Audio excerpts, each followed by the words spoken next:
and then we have Cavapoo versus Maars. So what do you think? What are your predictions, KJ? I think Jaeyun has a great chance to get to the winner finals here. Definitely. Cavapoo, Maars. I don't know these players, so I'm going to go with Maars. Now you're just starting to sound like Zero's wife, just guessing. Oh, sometimes you have to. Well, yeah, I think you're. Just do it with a confident voice, right? Yeah, that's right. If you're uncertain, be certain. It's something that's said. And I think you're correct about Jaeyun. Jaeyun comes up of a fairly fresh LAN win, the New York LAN, where he beat, I think it was Gypsy 3-2 or something in the finals. So he should definitely be feeling confident going into these games. So if you don't have anything more to add, I think we can just jump into the first game. Yeah, let's go right into the game.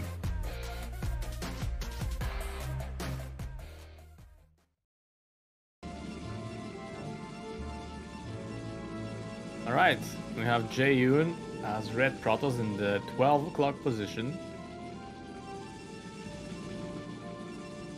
And in the bottom right corner, playing as the purple Protoss, we have Razz. And a little fun story about these two players is that Jaeyun actually owns me a Bacardi Razz bottle. I can't remember why, and Razz, of course, it's my favorite. So I have to cheer for him this game since Jaeyun is not a man of his word. Oh. You know, maybe it's going to come with a certain delay. Yeah, he says when you least expect it. He says he shipped it, so I'm not familiar how long it takes from the States to Norway, but it's certainly stuck in some Panama Canal somewhere. It's not getting over the Atlantic. Yeah, I hope it's not stuck at the bottom of the ocean. That's going to be complicating things. Could be. We see a normal opening from both players. Razz is option to do a gate scout.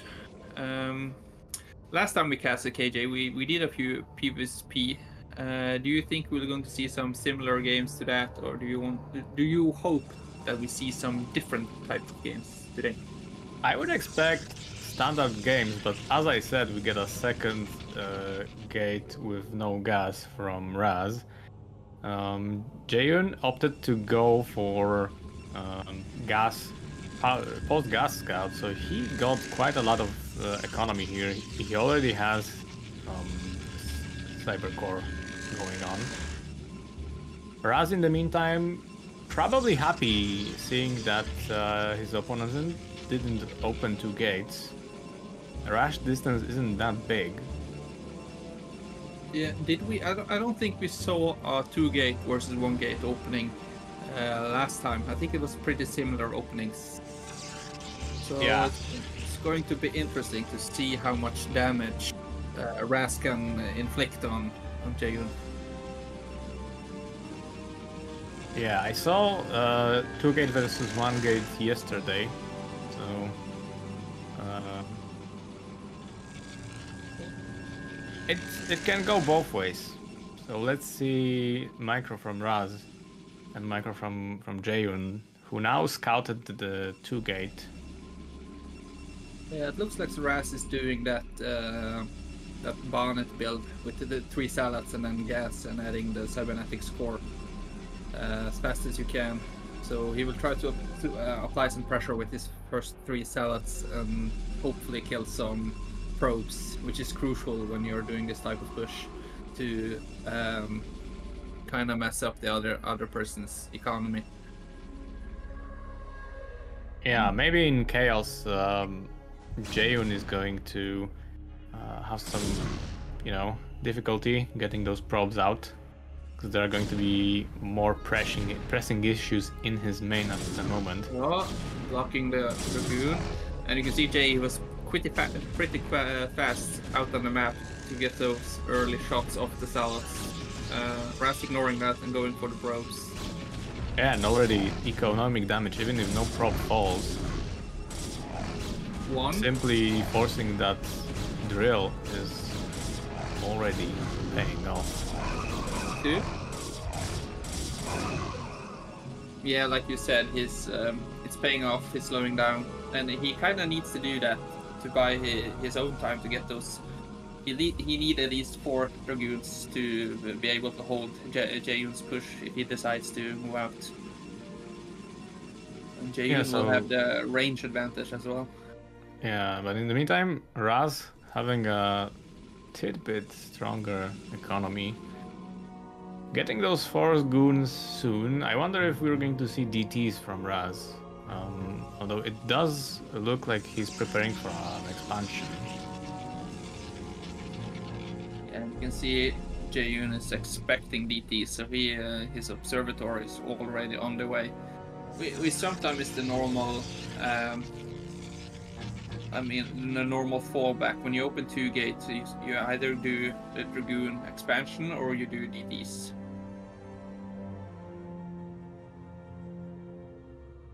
And I believe Templar tech, so it would be easy to, see through my strategies here. Well, look, you can see already now how much economical damage Razz did since it's getting himself into this position. But Jaeyun gets the first shot though. Oh! Yeah, that's very good micro from Razz here. But Razz killed the first Dragoon. Yeah, because he dragged away one of these, the Zealot, and in the meantime his Zealot was hitting goons. Yeah, and Jaeyun needs to be careful now, and he needs to get that Reaver out. I think this will be a strong push from Jaeyun if he gets 2 Reavers. In the meantime, 3 gates from Jaeyun, adding 2.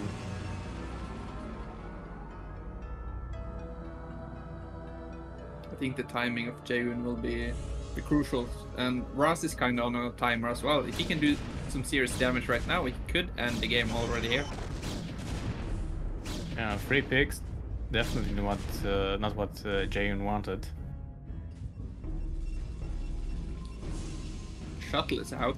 That means the Reaver is on the way. It's only halfway done. Yeah, in the meantime, this is going to be terrible economic damage as well. Some of the Dragoons are injured early on, but look at the Razz. It's just picking down the Dragoons, and now it's 4 versus 1. The Reaver is about to come out. 12 probe advantage. I think this is too much damage from Razz. Yeah, I don't think you can recover from this. And it's still going, so we may actually see a tap out very soon. Yeah, Razz is already double in supply. This is an all-in situation from Jaeyun. He has 1 more attack in him. It's do or die really now. Like you said, you can't recover from this. He has to go, and he has to go now. The question is, does he really? Yeah, GG. Yeah, it was GG. Great play from Razz. I'm kind of surprised that he did that much damage with his 3 Zealots, even though he only killed 2 probes, but he forced a drill, like you said, and yeah, good play and good planning from Razz. Yeah, definitely commendable performance from him. And it all started with that first micro battle with 4 goons. Razz had the defender's advantage. 1 goon just entered the fray, and it's quickly turned 4v5. I'm ready to. Yeah. But he was shooting upwards with his Dragoon, so maybe it was a mix of skill and luck that all his Dragoons connected. Because Jaeyun got off 3 shots on the first Dragoon, but Razz showed great micro and pulled the injured one back and got on top of the fight. So I'm surprised to see what Jaeyun does. How does he recover? And yeah, I think we just jump straight into it.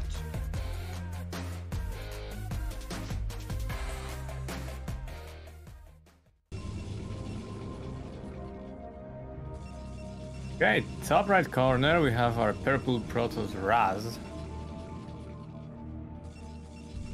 And in the bottom right, we have Jaeyun playing as the red Protoss. You can see early on that both players are mind boosting, so they are clearly focused. They're team focused. They both want to make it through to the winner match, and Razz already has one leg inside the round of, or the winner's match. That is true, but you can never cross out your opponent. That's first step to get out of that, get that first leg out of there, right? If you feel too confident. You have to be careful that you don't step in mud or something like quicksand, that the other foot gets stuck. Yeah, I do expect a standard game now. I don't think Razz is going to go double gate twice in a row. We already see Jaeyun doing some adjustment, because he was kind of unlucky in the last game. He had last scout on Razz, and this time it's going to be the other way around. Jay with the quick scout. I think this will make Razz realize that he is bottom right and go cross spawn. Ooh. That is true, but on the other hand, you reap what you sow. So scout after gas from Jaeyun in the first game, you know, in that time maybe he could have prepared better. Maybe he could have gotten second gate for himself to counter that, Yeah, or just play defensively until River, right? I think Jaeyun will do some adjustment now. I don't think he will move out, because now he will have the ramp advantage. Exactly. I don't think it's necessary. I don't think we will see a battery shield. That's kind of an overreaction. I think maybe you make battery shield if you see late gas from Razz and expect 5 salads. But versus 3 salads, you normally should be fine. We should wait until the opening clarifies, because perhaps that pylon there is to put a fast cannon on the ground, or maybe a part of a wall-in over there.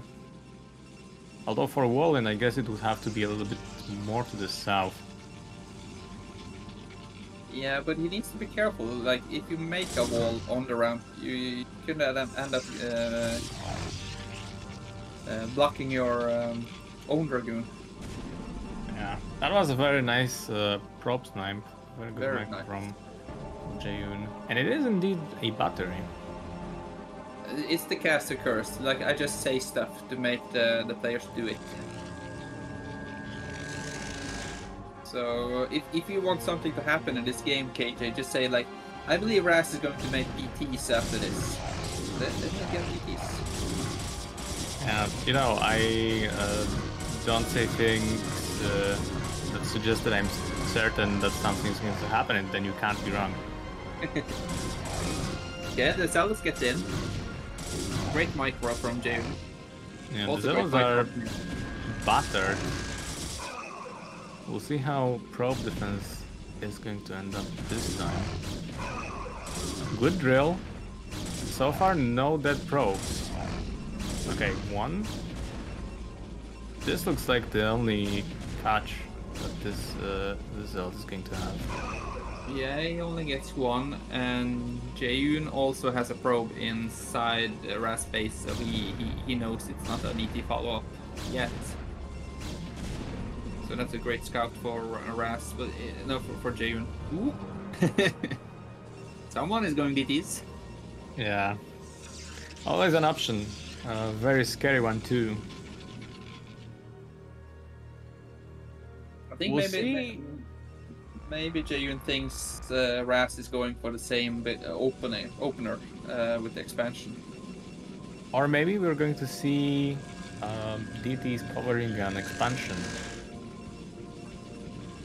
in the natural. You did say you like the DT or the Templar opener. Yeah.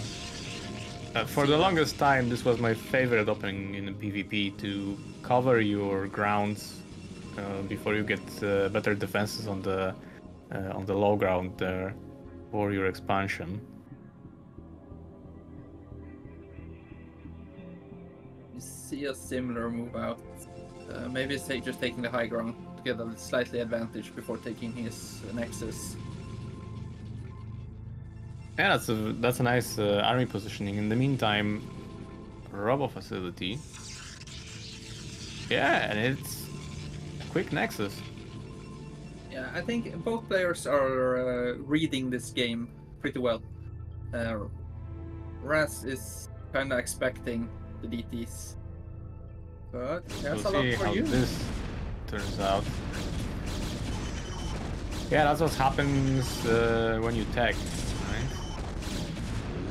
Yeah, but he forces cancel on the Nexus, and the DTs should be out soon, and that will be the end of this attack, because he will just move one out and block the ramp with the other one.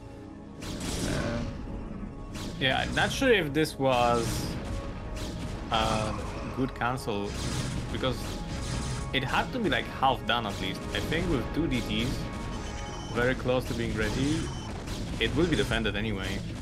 Yeah, I wasn't expecting him Razz to go in, but he's trying to pick up some probes with Dragoon's only 3 shots.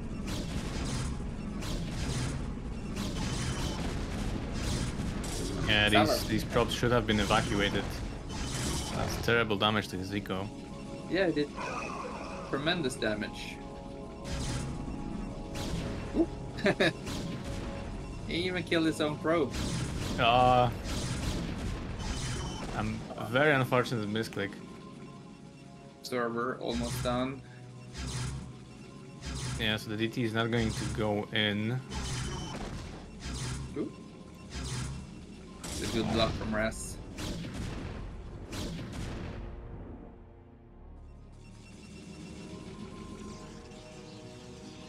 This is a tough position to be in for Jaeyun, when you kind of exposed your hand with the DTs and your opponents already have Observer out. So you're kind of behind in tech. But Jaeyun is making many DTs, because 3-4 DTs kill off Dragoons pretty fast, and Jaeyun also have Dragoon range. So yeah, I mean, this is the only way for Jaeyun to go. He has to push the issue over here. Yeah, this is a big army from Jaeyun.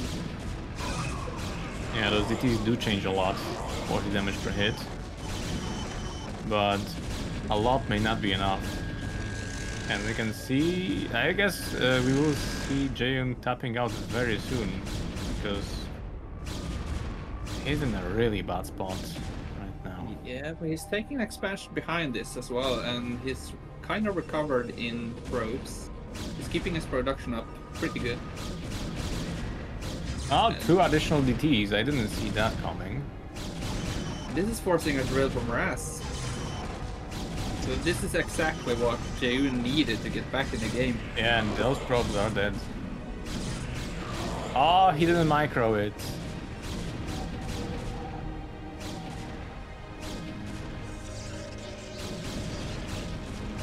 So now we see Jaeyun in the driver's seat.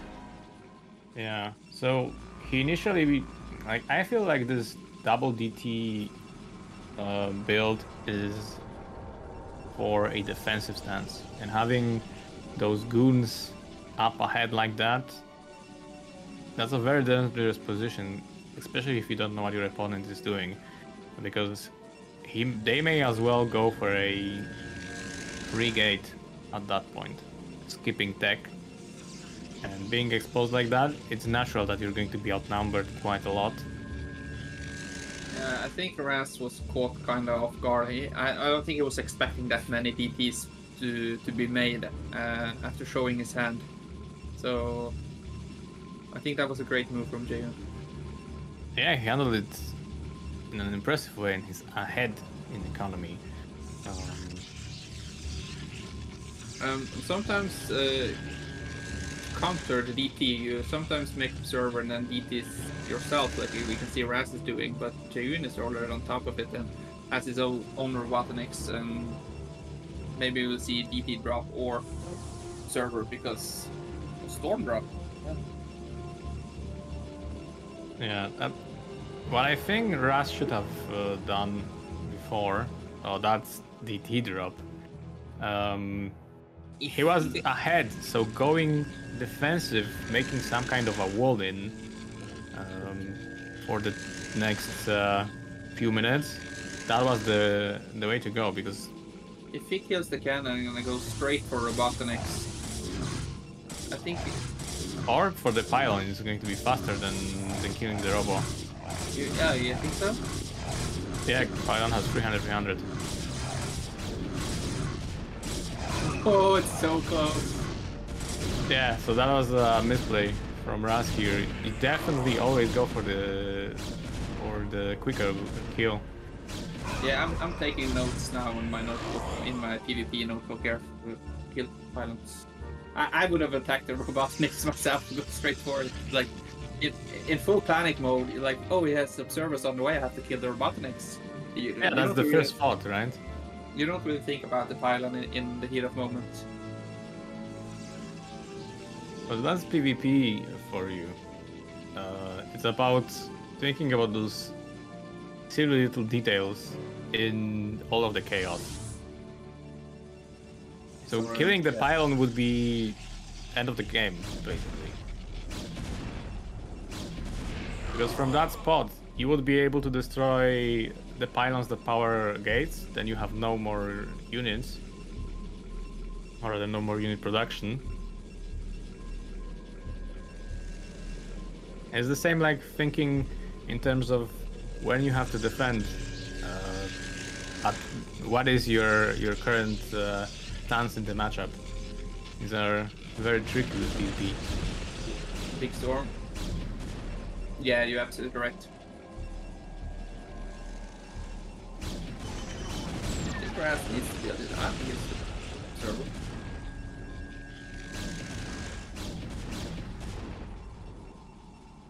Yeah, that little goon wanted to have a word with the Zealot. We can see Jaeyun have a slight advantage, only for a little moment, because Razz is upping gateways, but he also had his Nexus a bit faster, so... Yeah, you're thinking small, but it's 15% more. Relative quantities are also important when you consider how bad behind you are in terms of economy. So yesterday was a game, I think it was against you played against Izu, right? You made some vultures, and every now and then you grabbed like 3 drones, and if you thought about it, like 3 drones, that's not much, but those 3 drones, that was 10-15% of his economy at that time. So the relative worth of them got inflated due to how little he had drones, right? You're right. You can see the game is kind of stabilizing. Neither player are trying to attack, just covering the map, get some map up. In the meantime, storm drop coming. Even sees it though, yeah. Pulling the probes. Nice reaction. Maybe you should... it gets the Templar, that's great. Yeah, Templar and 4 probes. Even out the probe count. And still no third Nexus for either player. Yeah, it looked like a good thing to do. It was a little bit unfortunate that he grabbed so little probes. But getting that bonus of a High Templar, definitely nice. At the same time, look at Jaeyun's main. He has nice scouting pylons all over the place. Yeah, I was just about to say I like Jaeyun's map of Avera. He do see a lot of the map with his pylons and his observers. Yeah, and take a look at the way they are expanding. Jaeyun getting a 3rd gas now. In the meantime, Razz goes for mineral only. Gas is very important in this matchup. Yeah, I believe, like, especially in the late game, you need those strong gas units with the Archons and the Storm. Yeah, Archon's very powerful in this matchup. And we have another drop here incoming. Probably another Storm drop. I think Razz is relying more on a 4th base than Jaeyun is doing, because you can see Razz's main is almost mined out already. But since Jaeyun had the later Nexus, he has a little bit more food in his base.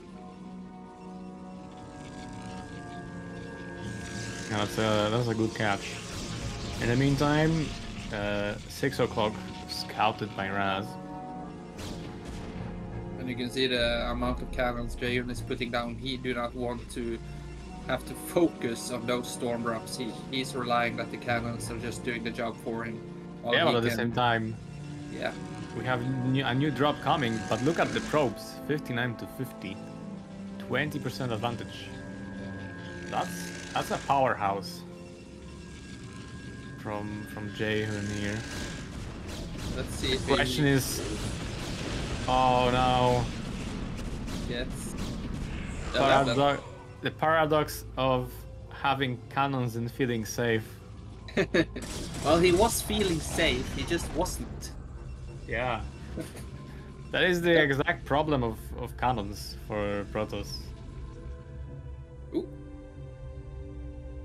A little Archon on a holiday right there, visiting the Bahamas with the palm tree. Yeah. Or maybe, you know, there's coconut tree and he was looking for coconuts. Well, he should be careful, because coconuts kill more people than Protosses each year. It's statistically proven, so I'm glad he got away from that dangerous area. Yeah. Definitely, his NHS agent is happy about that too. Wonder what's the next step from Jaeyun here. They have similar armies. Jaeyun again in the lead with economy.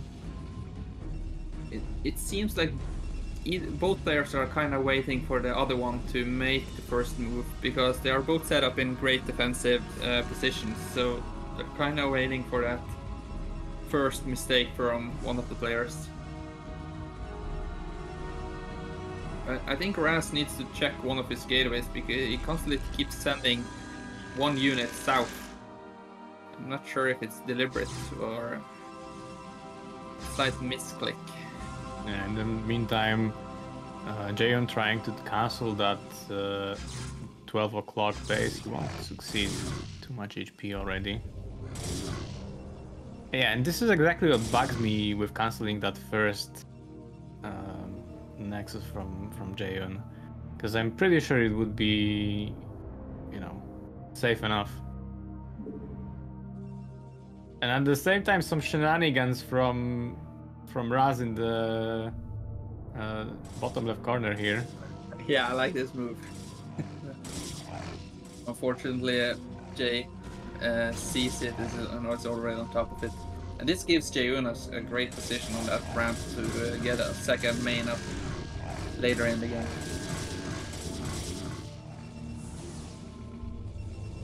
Yeah, it'll be funny to, you know, close the ramp with cannons, and then you're not going to get inside of the ramp to kill what is there.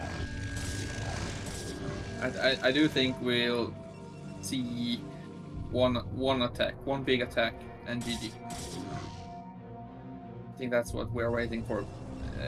Whoever comes out from top on that of that fight, I think will win this game. It's always an open question with PvP, because you have to count gateways, and if you spam gateways much above what you need for current production, when you have a limit situation like now, if you end up having twice as many gates, you're replenishing twice as fast. and then you can get even an unfavorable trade, and you still can win the game. This TT from Jaeyun is still doing trouble for Razz, but he can get up. So we can see Razz. No, he made it out. We have a drop over here again, and again it's going to be the false security of Cannon. It was like 18 probes or something. I think it was like 20. Well, let's just agree to disagree. I think it was 18. Oh look, he has exactly 20 below limits. Yeah, but he wasn't fully maxed. He was at like 196 or something. Yeah, but he had that like a minute ago. So he might have had. Look at Jaeyun. He's doing triple nexus. He's kind of exploding on the map. He's taking 9 o'clock and the natural base left corner. So I believe if Razz doesn't do anything soon, he kind of needs to make the first move. Yeah, I feel like with this powerful economy, Jaeyun needs additional gates on bottom left corner.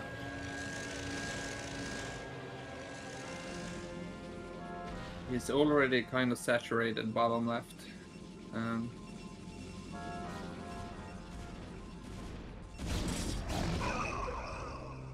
Jaeyun sees 3 o'clock and reacting immediately, sending a group of units there to kill off the cannons.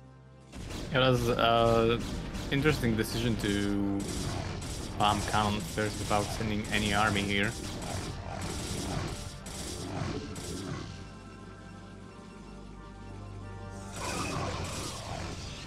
And you can see the amount that they kind of have a few probes, both of them, which kind of describes how big of an army they both have. This is a lot of units. Yeah, and we're going to get another storm drop here. Jaeyun busy moving his army on the map. Oh, but he actually caught it. So the small red dot has been spotted.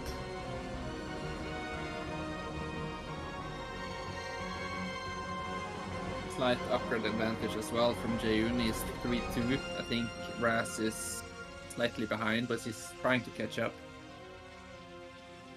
I wonder why Jaeyun isn't going for plasma shields as well, because he's really rich.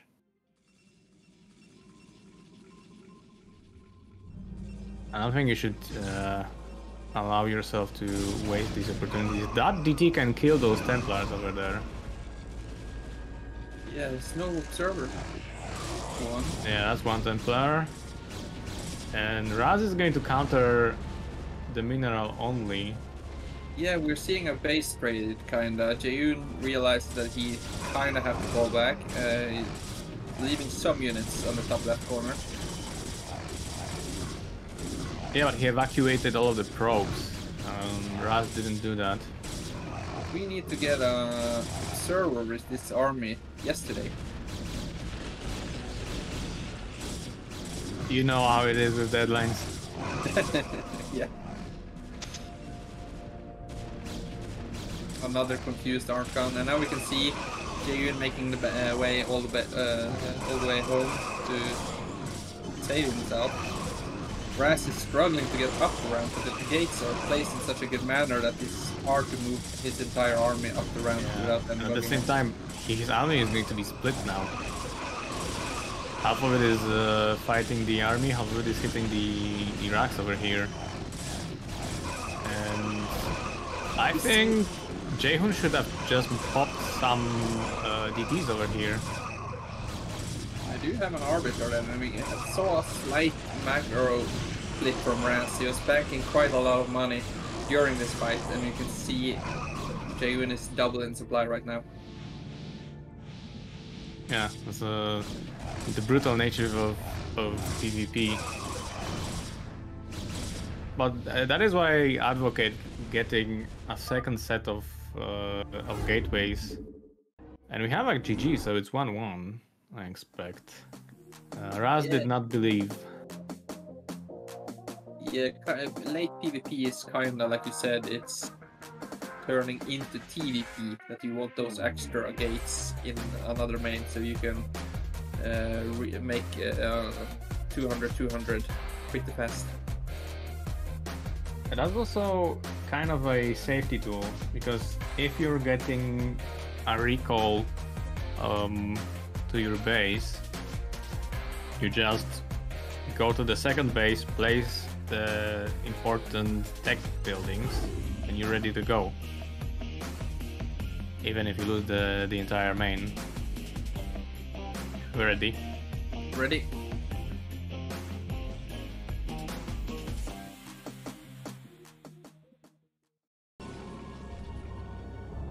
Right. Top left, spawning Razz. He was probably sure of a 2-0, now it's 1-1. And in the bottom right we see Jaeyun with also a leg in the winners match, and we can see Razz is doing some cheesy stuff here. Proxy. Let's hope Razz has been, or I'm not sure when these games were played, I believe it's a replay, and let's hope he's not making the same pilot mistake Boa did in the last weekend. But he's in the dangerous spot over here right now. Okay, he has a better spot. Also, a much easier to scout. But Jaeyun, he scouted late twice.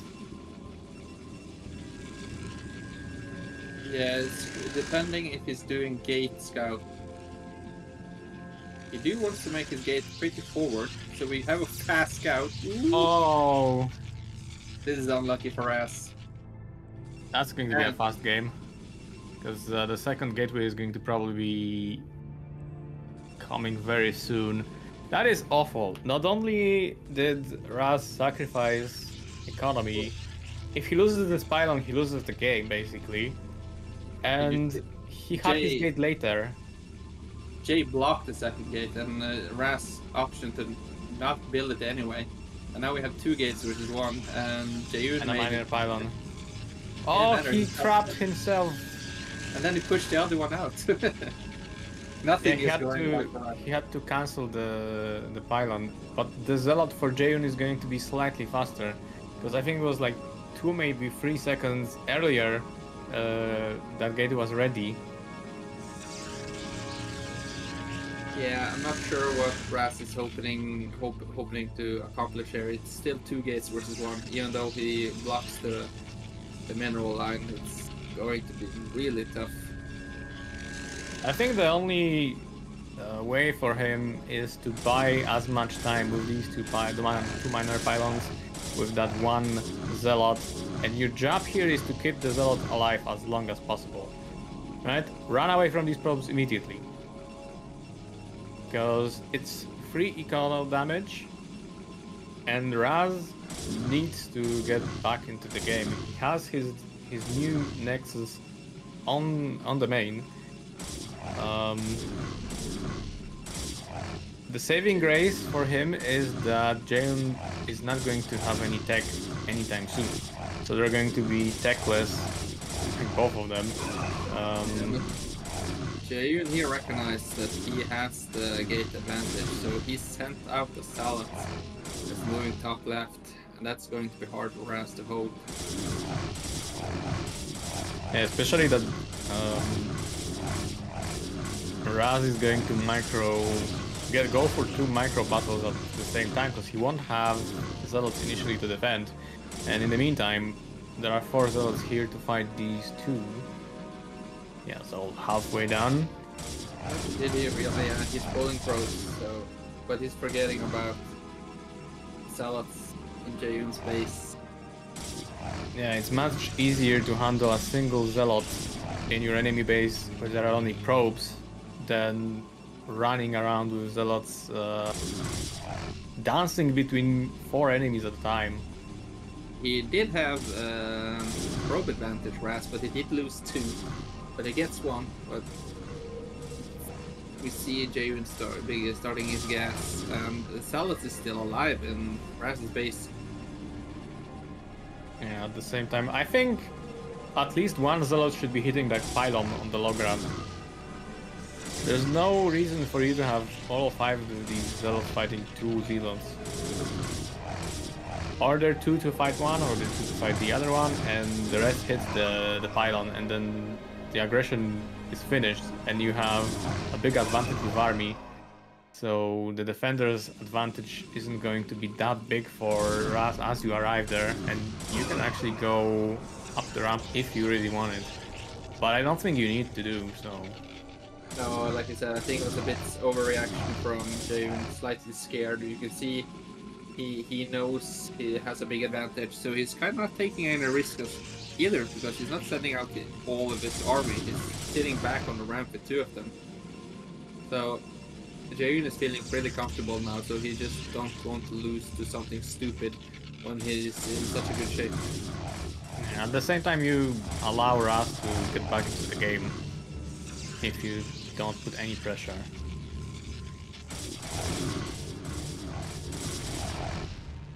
Yeah, and look at Razz's army. 2 Zealots sneaking past vision from Jaeyun. Do you think he saw it, or was he too busy? Yeah, oh yeah. Yeah, they are going to high five right now. But it is going to take these Zealots back home.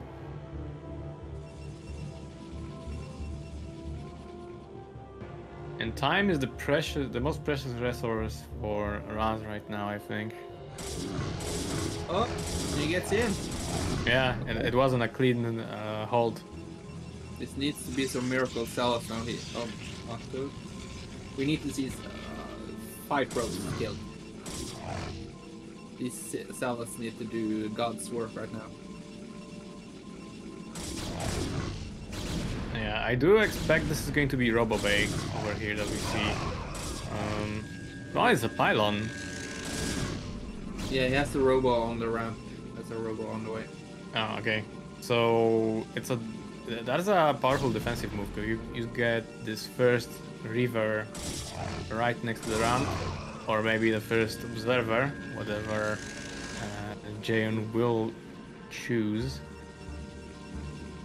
Not sure if I agree with what Razz is doing. He needs something very cheesy after failing that cheese. So I would go for a Nexus. Yeah, Nexus, but 3 gates is also kind of cheesy. True, but then you are already behind from the first 7 minutes of the game, and I'm always fascinated seeing like the opening of Razz sending out his 5th probe or something, and 5 minutes later he has 20 probes, 3 gates, and the game stabilizes. If you send out your 5th SCV to make a barrack, the game is over. Maybe not if you play like Razz. Well, my barracks don't make Zealots. I've tried, but I think they're broken. Yeah, maybe you need to contact support or something. Yeah, I have a few threads on Blizzard, but their intern is not replying. So, but I'm still hopeful. Yeah. In the meantime, we see a move out from Razz. The situation in which Jaeyun has ended over here is due to forcing so many of his own Zealots to defend from just 2 Zealots instead of just taking out that pylon.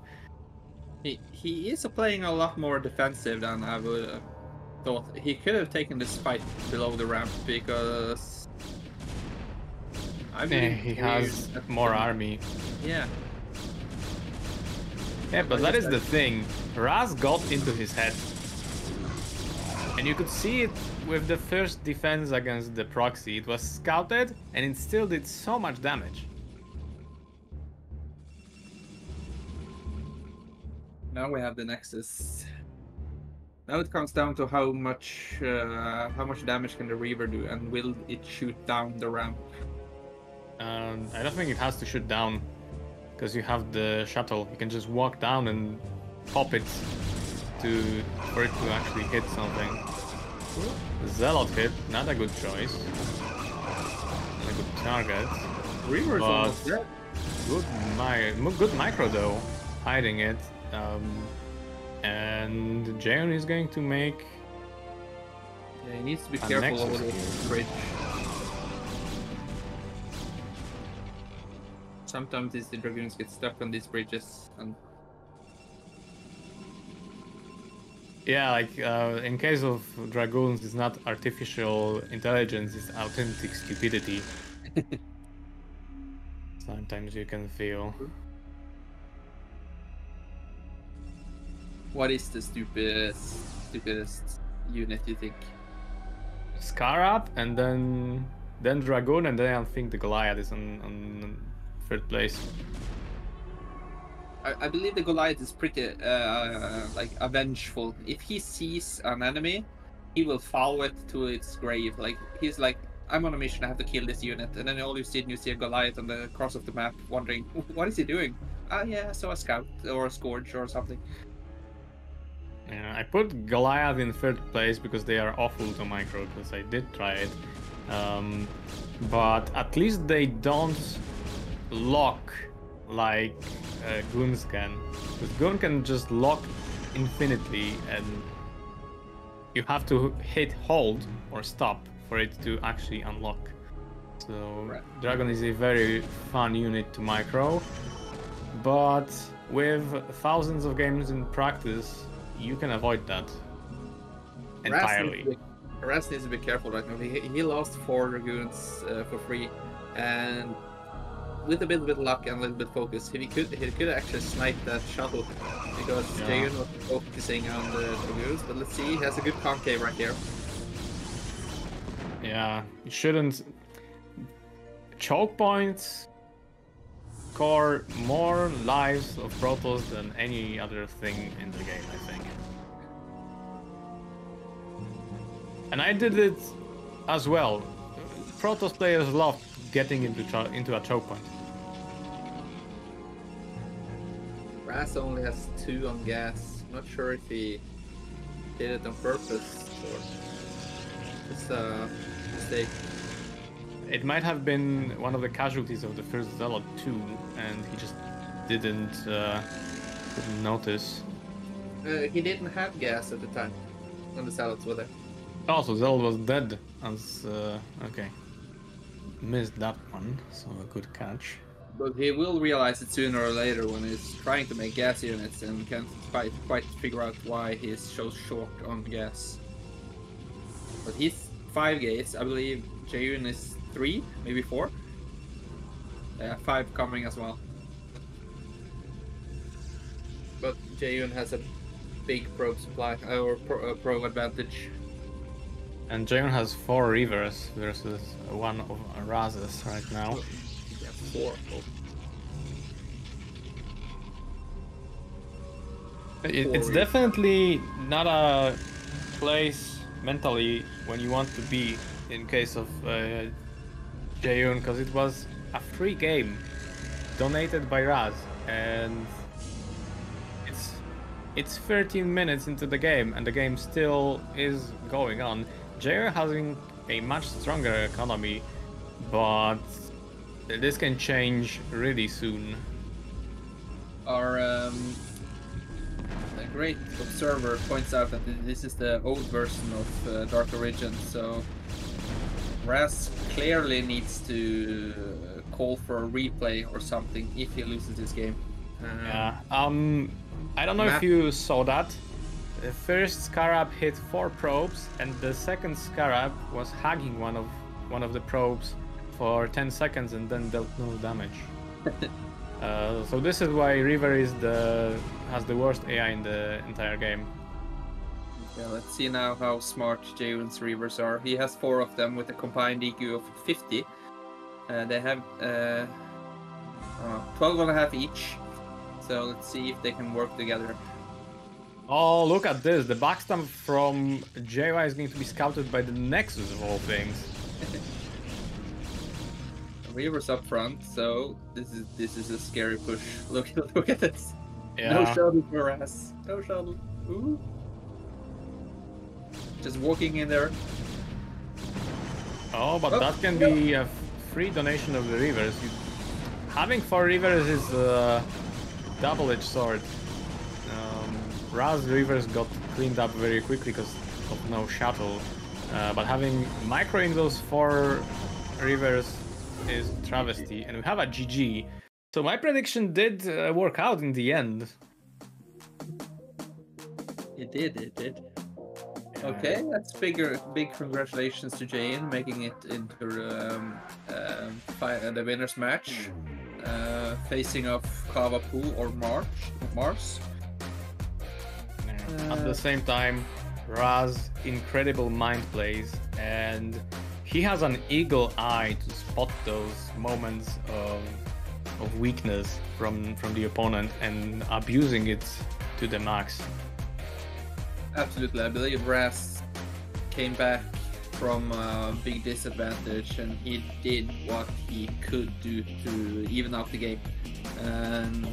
But again, like I said, I do believe Jaeyun felt pretty comfortable, so he didn't want to lose to something stupid. He was just being precautious and just taking his time. Yeah. And now both feats are in the winners final. No. Yeah, he's having a cappuccino right now. Yeah, he's in the couch just watching the other games. I'm ready. Ready.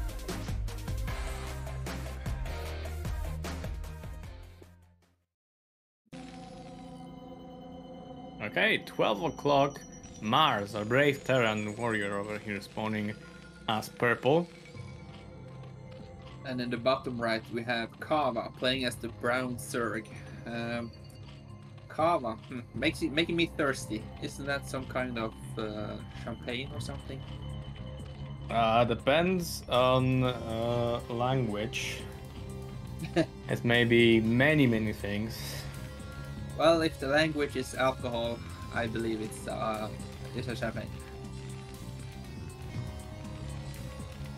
And alcohol is a language that everyone speaks. Not everyone is fluent, but most people speak it. But there's so many dialects of that language.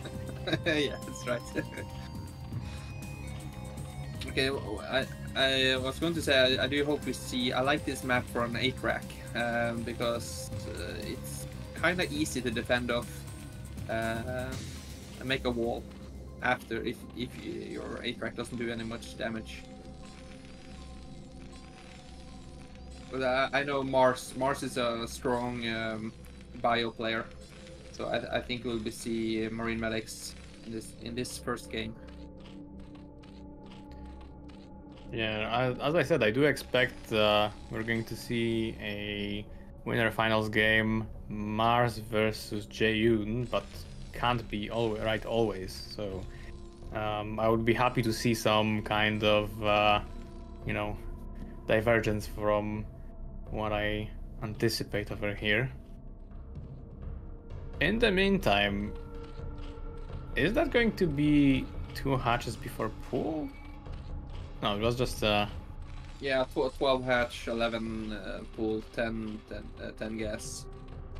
Yeah. Down to 9 drones. Playing Zerg is so brutal from the point of economy early on. Yeah, but you have 3 larvas, so you regain those drones pretty quick. Sure, but then larva spawns every 12 seconds, right? It's corresponding to how long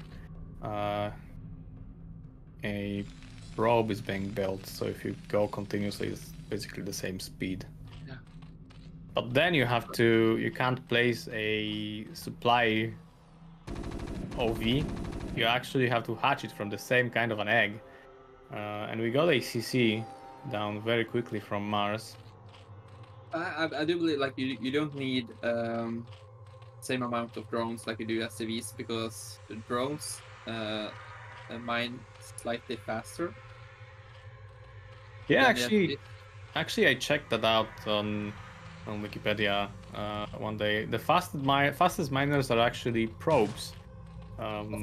Of course it is.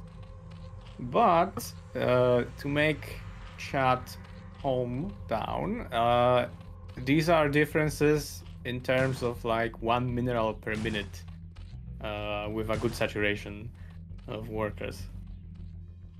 So not the end of the world, definitely. But maybe end of the game. I mean, if you would start with like 100 workers, sure. I've seen a few games where Artosis plays T versus T, and they kind of do the same build, but the other Terran is like 5 or 6 seconds faster than him. So you can hear his rant if you lose the game, and then he checks the replay and like, what is going on? How is he mining faster than me? And then you check the replay, and Artosis is mostly supply blocked during the game. So that is the worst feeling you can have. Like losing a game because of supply block. Yeah, usually it's 44-44, the Terran curse. So let's see if Maars goes into that curse as well. The 44 curse is kinda inevitable, like Thomas would have said. We're seeing 2 hatch play from Cava, not the 2.5, which many. Maars, disappointing me. Yeah, he's not going to be supply locked. He apparently looks at the numbers in the top right. He looks on our closest stream. Yeah. Whoa. Sneaky base from Wow. Cava there. So it's kinda is the 2.5 with a slight lower hatchery. But we already have medics out, so I think we'll see a quick move out from Maars, taking a map. Sneaky base, but at the same time, that's an aggressive move, getting closer to your opponent. I think that's kind of the last place you would have scouted. Normally you scan bottom left or the natural of 9 o'clock. Yeah, the safe places to put. Oh, look at this! Racks are going to be delayed by a tiny little bit. At the same time, that is the second SCV. Maybe that's going to be the third. Speedlings are a menace. Yeah, they're doing great damage here, and he can see the turrets. He's delaying the turrets for so much time, and you can see. Look, and maybe he's going to die. Yeah, mutas are all in the base, and Cava has great micro. I know from experience. Oh, you learned the hard way, didn't you? Yeah. But I did a sensible thing. I blamed lag, and then I just GG'd and left again. So. As a gentleman would. Or of course he was lucky. Lucky those servings got in my base. Yeah. This is so frustrating for Maars. Like he was in a very good position, but he's losing SCVs. Yeah, and those turrets almost ready. No mutas died yet, but Marines are and SCVs are. And this is kind of what you need as a Zerg, because you're catching up in eco pretty fast when you're killing off those SCVs. Yeah. For a moment there, we were all almost equal on working out here. And I don't think Maars recognized that this is 3 hatch. I think he thinks he's playing versus 2. So if Cava decides to add more mutas from 3 hatch, he could go in like 24 mutas in his main. Yeah. And Cava is keeping Maars in bay. Maars can't move out from his main yet. Supply block! You cursed him. Yeah, the classical 56-52 curse. Yeah. There you see he's scanning the natural, finding no hatch. Still making mutas. Yeah, and he's probably thinking like, okay, I'm safe. Yeah. This is I'm a lot safe. of He has no third. +1 on the way, and he's up on 3 gas, taking a 4th base. Yeah, he's going to explode very soon if this continues. And Is look this at the Cava? worker. Is this Cava or is this Queen? I'm not sure. Oh! Gets one.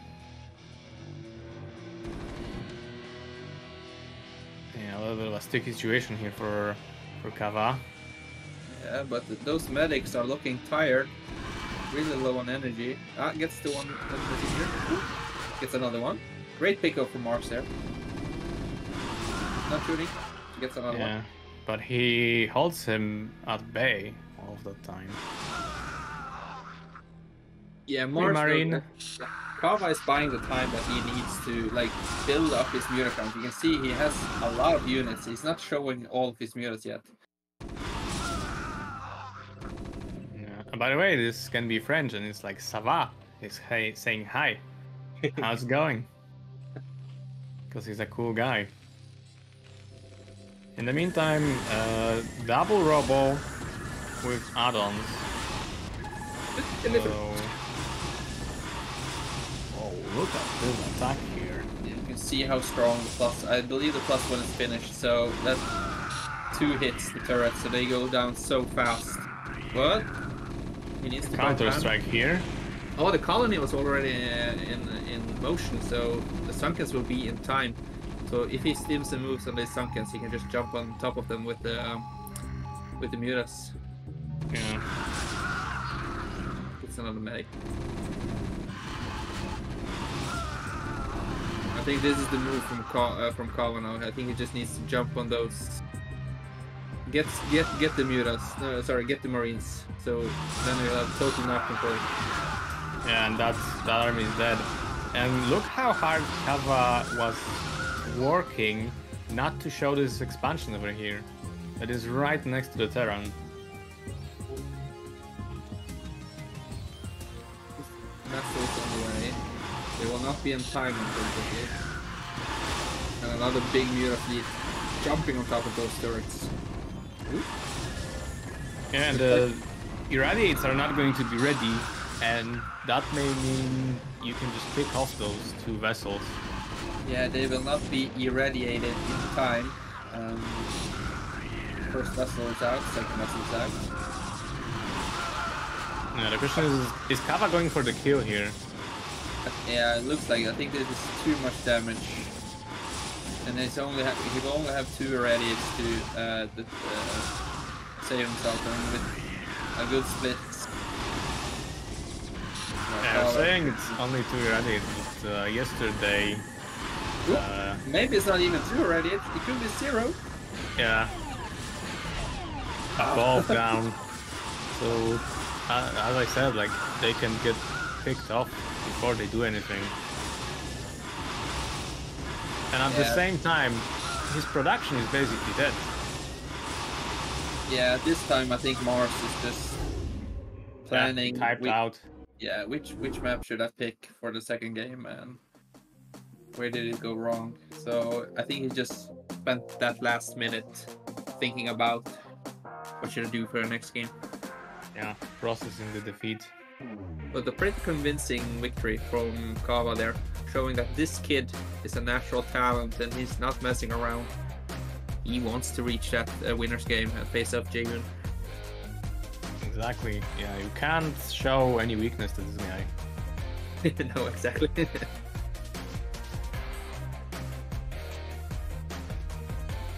So let's see with what map Maars picked for the second game. Let's get to it.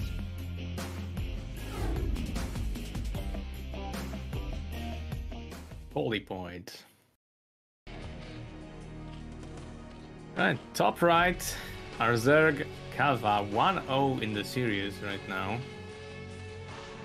And in the bottom right, getting the perfect position for Terran is Maars.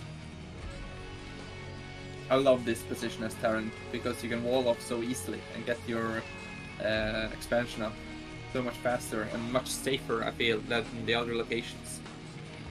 Yeah. In the meantime, not sure if Cavapoo loves this positioning over here, because you can't do the larva trick to spawn your workers nearer to the mineral line. Yeah, but I think maybe you kind of make up for that when you can mineral boost with it top drone. So maybe it evens out a little bit.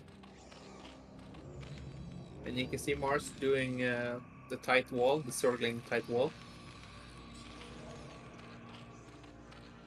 Maybe we'll see mech play this game. I do know Maars can do both, but I do think he prefers buyout. But look at Kaba. Look at the direction of his overlord. He's gonna get a pretty fast scout, so he will recognize what's coming pretty fast and be able to adapt to whatever he sees. Yeah, he got an early scout as well with the drone.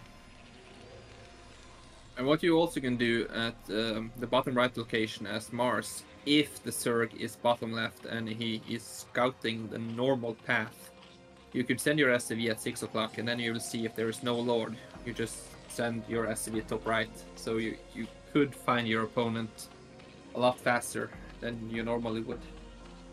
Yeah, I saw that trick in PvZ a lot, especially when watching Bonnie. He's doing it all the time. Whenever I'm playing C versus P, it happens to me all the time, but I am so confused. I could never understand where the probe is coming from.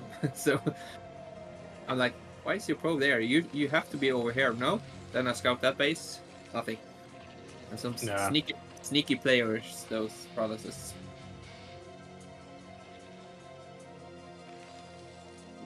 Still hasn't found Maars yet, so he gets scout off the entire map, Maars, but also he will have his overlords in good positions early on those or the high grounds. Yeah, only now Maars does get the gas. I think that gas was a bit late for mech. I think we will see engineering bay. Exactly. In the meantime, I don't know if this scout was successful. I got distracted by looking at the pink gas getting on the map. Yeah, I sometimes get distracted looking at the pink as well. But I do think Maars saw what he needed to see. I sometimes I do like to shift click my SCVs on the middle of the map, or I send a second SCV from my main, because usually you see four Zerglings you can do now, and now you're kind of stuck. Now you don't know if this is 2-base lurker, speedling lurker, or. But he did get the information he needed for now. He also saw the drone came back home, so he doesn't have to worry about that third hatch being at an expansion already. Yeah, so we're getting a macro hatch over here from Cavapoo and a fire. Yeah, now we see the 2.5. I think these hatches are much faster than the game before. I wonder if Maars is going 5 racks or 4. So far we only see 3 over here. We have Academy. Khan is going to be available pretty soon. 4 racks ready.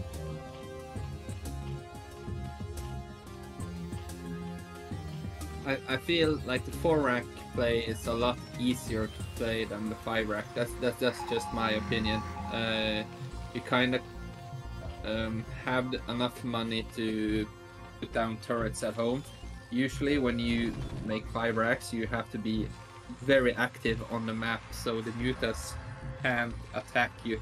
So you're relying very much on your marines and defending at home. Kama taking a third. Yeah, wants to grab the whole corner for himself. Yeah, you see, he sees the spire and he knows Mutas is on the way. You don't see that many marines yet, but he's building up his medic ball. Yeah, in the meantime, Adelby, thank you for following the channel. Thank you for supporting the cast.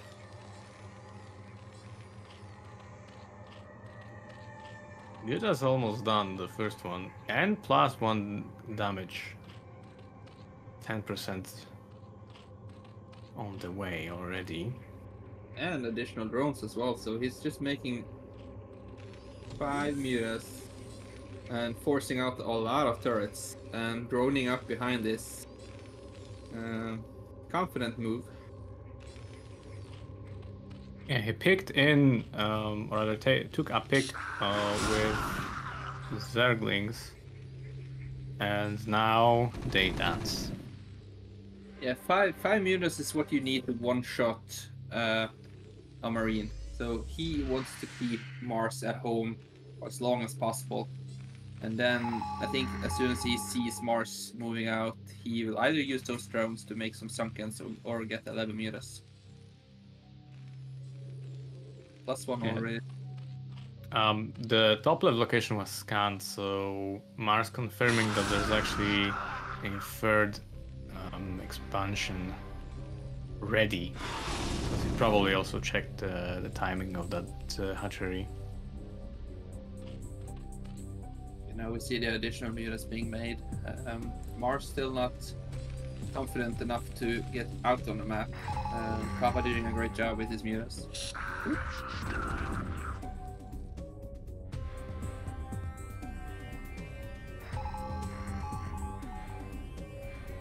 And mutas, that's a lot of damage. Yeah, he's forcing out a lot of scan as well, and Cava has bought so much time right now. Yeah, but if you take a look on the worker count, that's a different story than previous game. Yeah, in the previous game, Cava was able to get in with his mutas and pick up. So Maars is in a more stable position right now. He gets up his starports, and this time I believe his vessels will be in time. Yeah, at the same time, I move out. First, Mutal is gone. But you have some support from Lings. Not sure if this is enough army to handle these Marines, but... There's 2. Yeah. If they get chipped off enough, then the Lings can help finish the job. Yeah, he needs to kill off a little bit more, but we see Lurkers on the way, Hive is on the way. So Cava's tech is on point. Hydra's on the way, and an evolution chamber. So, and more Starlings. So I think maybe he wants to try to jump on this bio ball, but like you said, he needs to chip down a lot of Marines. Get a few. That's 5 already, right? Yeah. He either have to like chip them down or force an overstim or something. But these medics has been on the map since the beginning, so they've been tanking quite a lot of energy. Yeah, not allowing reinforcements to join.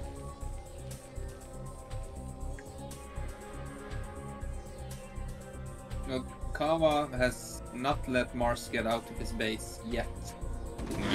This is the farthest he's been. And at the same time, that is quite a lot of Zerglings.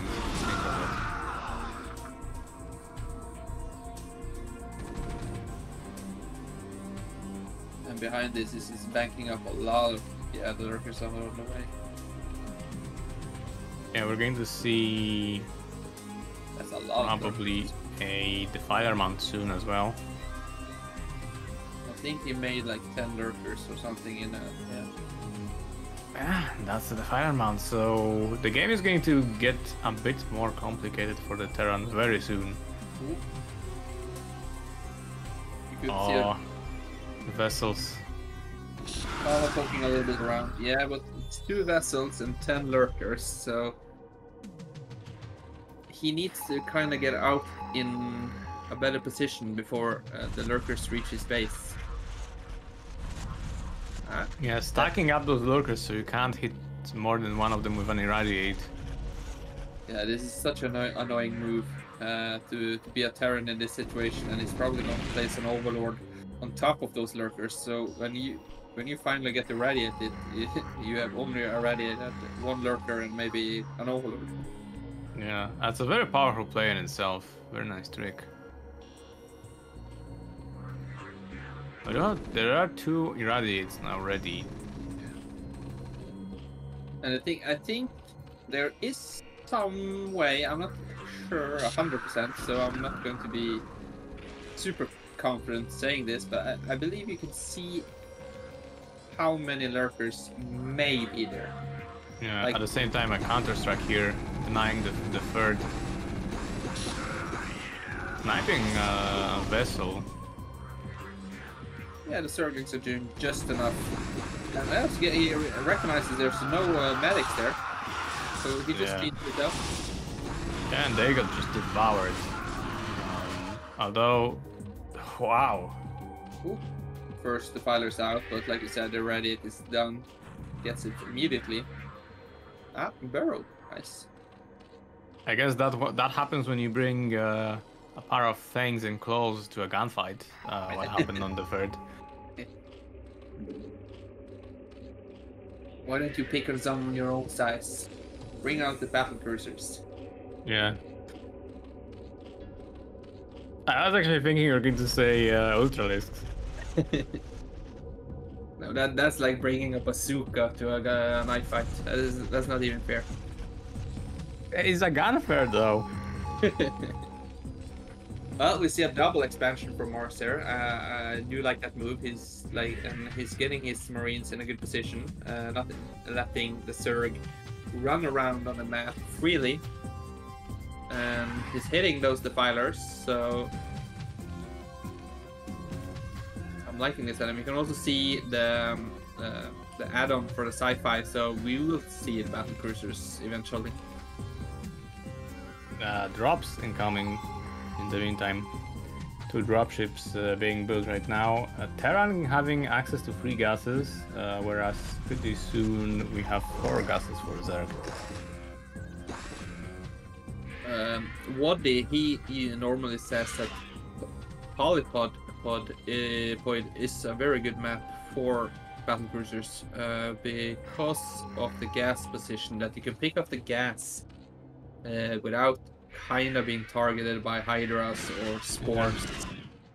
Wow, that was almost a pickoff. Yeah. So Scourge AI definitely in the top 4 of the worst things in this game. But I still think Scarabs are going to be undefeated in my heart in that for that manner. That is a lot of Terran forces, by the way. Yeah, but Zerg is getting up on 4 bases, 4 gas. Huh? Yeah. Yeah. We need fire bats now. Adding more barracks. I like this. I wonder where this drop is going to hit.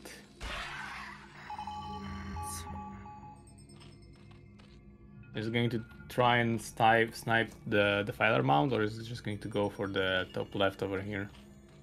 Yeah, right now it looks like the main base is actually the best place. Like, try to sync up his dropship with his main army, and then move around. Like, we can see the map, so we can see the good pathway. He had a lot of units in his main base, but he moved them down right now, and it's only Zerglings. But yeah, looks like it's going to be a hit straight into the eco. And in the meantime, Terran approaching limit. Yeah, it gets 2 vessels, but the defiler is there. 1 already hit. That is also a hit. Oh, that's a plague. That's going to be a big plague. Ah, too greedy. I jinxed it. Yeah, it was too greedy of. Now there's no defiler. I think just. Ooh. Look at this, it's gorgeous. Whoa! The AI did it. Maars was kind of a timer there because there was no defiler. So if he had like been the side, look at that plague! It's painful. I turned around. I didn't see it. I turned around. I looked away. Lego! Exactly. Entire army plague, and that is what, 4 vessels that are now 1 shot from a single. What's the name? Mutalisk. Yeah. But again, Maars is getting in a good position. Like he's doing what he has to do, like holding his army outside the Zerg base, but I think we're only like minutes or seconds away from Cava exploding on the map with Ultralisks. And I do think Maars has been paying attention to his upgrade, so he's not falling behind. He's 2-2, 3-2, almost done. 3-3, almost he's done. He's actually 3-3, yeah. So that's pretty fast. He's not been skipping his upgrade. Not microing those lurkers. That's an expensive gift to give out to a stranger. And these are the small things that sometimes could cost you the game. Yeah. First battle cruisers are almost out. Oops. Only one lurker. Eraser. Yeah, but he has burrow. Do he remember? Gets to. Gets a lurker. Gets a lurker. Also ready at the second lurker, I think. He's not paying attention to what's happening here. Oh, Oh, yeah. this is why, because he's hitting the mineral only. He wasn't paying attention either. Yeah. And this is not what you want. Oh, it gets the defiler. If you have an orange cloud in your entrance, it's not a good thing. So you're saying orange cloud bad? Yeah. Sorry for the dad joke, but it's that age already. Orange cloud is like a sandstorm. You don't see anything. Yeah. I don't think that Nidus on the is connected somewhere. Yeah, not sure about that, but there is a Nidus in the high ground. Yeah, that's three dead Yeah, see, vessels. I don't think Cava has been upgrading his lurkers, so they're not doing as much damage as they can to the. It's great for Maars to get that expansion. Yeah, and get those many lurkers. Not lurkers too, but Ultra is in the process as well. And also killing that fourth gas, making it harder for Cava to do anything with these battle cruisers makes the amount of scorchers that he needs. Now he gets the third gas. Yeah.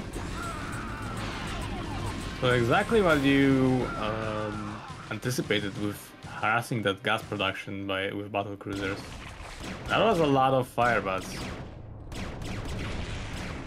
Yeah, he kind of recognizes that. Okay, I killed 2 gases. A lot of Zerglings might come my way.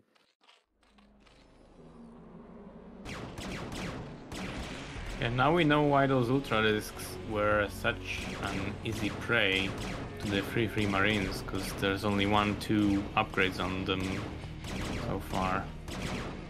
But that looks like one dead battle cruiser. Yeah. I didn't expect them to be so tanky. 12 scourges for 1, and the more scourges you have to make, it means less Ultralisk on the map, so this is great for Maars. And he's double in supply. Yeah. I battle actually cruiser a good unit. I actually thought when I saw Maars at maxed out and Cava was at 160 or 170 even at one point, I thought Cava might have done it. But Maars has been on point the entire game, recognizing what he needs to do to not let Cava take control of this map. I wonder if it's drop on the top left. What's happening here? Oh, it's battle cruisers. How did they get there? Maybe a recall? Yeah, that's definitely happened. Do look like a recall. I think they're good at sneaking. That's how Yeah. they got there. Well, they fly so slow, so sneaking is all they do. Yeah, Kava not remaking that extractor on his natural. maybe Kava kind of is in the same position as Maars, taking that final minute to think, what map should I pick?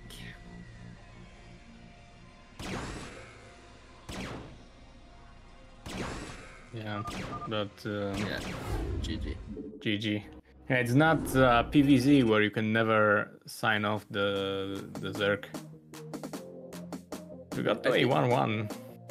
Yeah, 1-1 again, and I do like Kava's opening very much. He was very in control of the map, but as soon as Maars got out of the map, he kind of never looked back and took control from, I don't know, like the 10-minute mark, and from there he was never really threatened in any other way than Cavapoo might taking 5th base.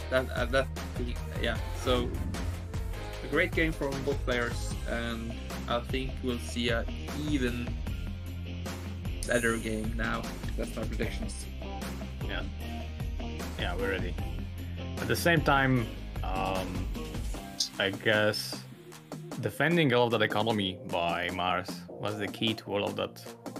What happened later on? Definitely. Well, 1-1, final game to see who advances to the winner's game. Let's see.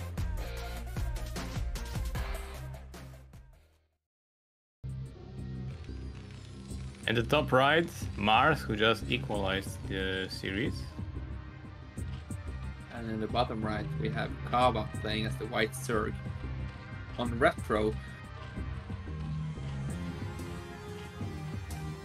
this is also a nice map for Raid-Rack and taking the expansion pretty fast, because you can wall off, especially on Maars location.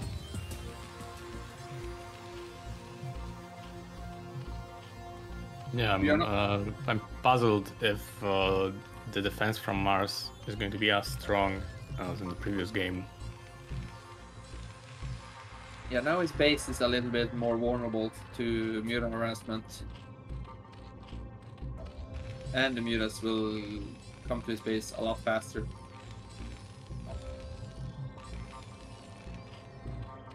Yeah, and the scouting Govi is going to find that base in the first try as well.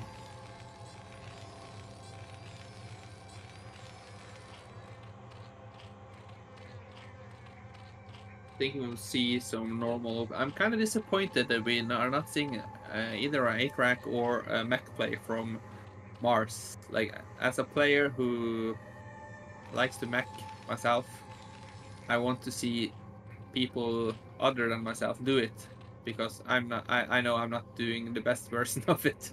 So I want to see how else to do it. But all these other turrets and going Marines, I don't know. I don't like it. Yeah, apparently Marine Medic are so popular for a reason. It looked like he was going 3-hatch for a second there, but he had the drones. Yeah, putting down gas. Do you think it would be a gas steal from Maars if he wasn't fast enough?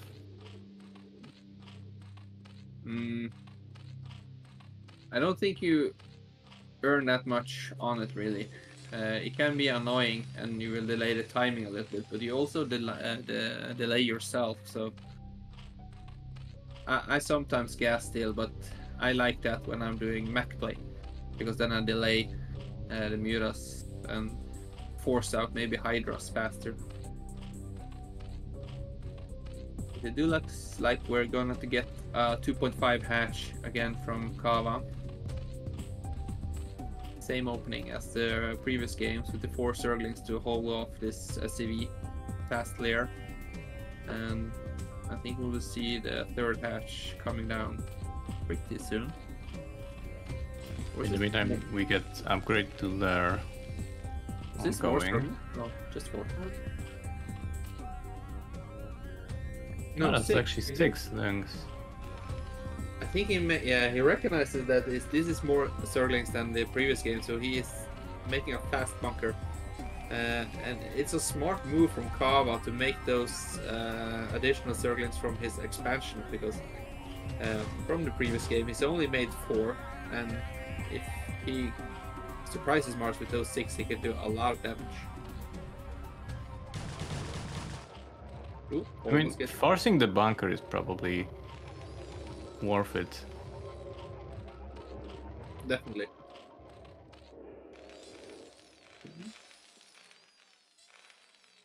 Kala is banking a lot of money. He needs to put down that hatchery. There we go. Yeah, he definitely wanted to keep it a secret. He waited for a long time. Oh, and it's all going to be ruined right now with the second SCV. Because he delayed it to hide it, and now it's scouted. Yeah.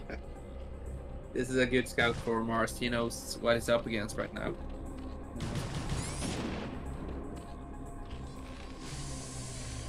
Ooh.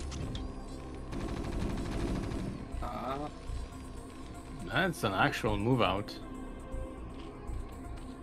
He's forcing out Sunkens. Maybe. In the meantime, it looks like third from third expo is going to be laid down soon from Cava. I wonder if he will take the natural base this time or just take the main one like the last time. It's easier to hold when you get the lurkers on the ramp, but it's more sneakier to take the bottom one. It is a little bit, you know, that false sense of security. You get the low ground and you feel like you have defended the high ground as well, and then you get a drop into that base and everything dies before you can get there. Yeah. This is the exact same build Cava did on the Polypoid game, so I think we'll be seeing 5 mutas again to keep Maars at home while he drones up a little bit. He sees the mutas is on the way. Because when you're doing the 4th hatch, you don't have like 900, 900 or 700, 700 to make the exact muta count that you need to one-shot an SCV. So that's why I think you can only afford 5 or something, and then you make the additional drones. One shot on SCV, that's a good joke. Yeah, then you have to have like, what is it, 18 mutas or something? Yeah, one shot? it's like 20, something like that.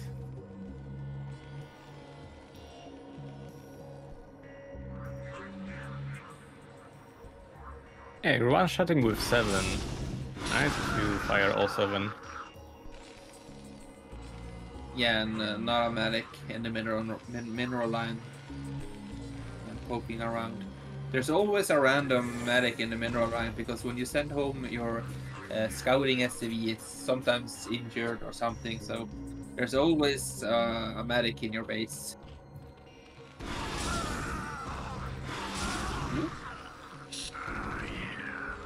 Some good pickups from Cava here. Yeah, but none from economy. But look at the worker count, he actually caught up. We have Stim, I'm not sure Tech if Archpoo is sub a Gosu for 5 months. have range. Long live the BSL. Not 100% sure. Yeah, we'll see. In a moment, I guess. At the same time, Cavapoo, thank you for 5 months subscribing, thank you for supporting the cast.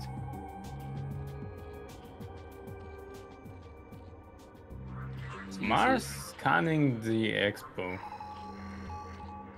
He's sitting in Cava's head right now. Yeah, and he wants to deny that expansion as fast as he can, so Cava is kind of on the clock. He needs to chim down this marine ball. I think +1 will be done for Maars soon as well. And yeah. Cava is buying a lot of time. Yeah, at the same time, there's a big blob of marines with range right now. We have the same timing as the last game. Lurker on the way, Hive on the way.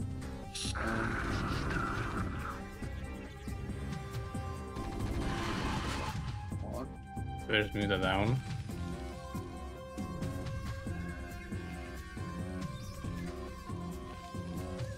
Yeah, Cava is making up a lot of stuff. His supply is very high as well.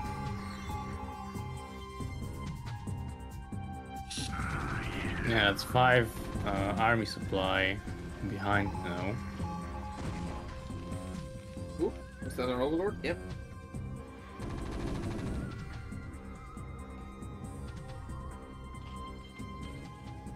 And a supply block. I think we have 2 groups of Marines. No, sorry, Zerglings as well now. Yeah, that's another OV. So keeping these guys over there very expensive. At the same time, is there a Wraith on the map? Because there's another Overlord that got sniped. Sure. I don't see a random dot going in strange places, though. Probably no Wraith. Oh, and these get. Oh, he actually microed them away. He's playing without Sunkens right now. I like Zergs playing without Sunkens. Like, they have the confidence to just trust themselves in their micro and the unit ball that they have and buy enough time to get the lurkers out. But he needs to be careful. He's right up in his front door. That's a lot of Marines. Yeah, and that's -1 muta. Marines might be a little bit stupid as well. Lurkers, scat. Ooh. Yeah, this looks like a bust, unless those are going to do some magic. Lurkers coming down from the ramp. I think he just needs to sit right there. Yeah. I think Maars just did it. Yeah. GG. GG. And your prediction comes true. Maars and Jaeyun in the advantage. Yeah, it looks like I should start playing the lottery in that case. Yeah, let me just find some pen and paper. I need to write down your numbers. Yeah.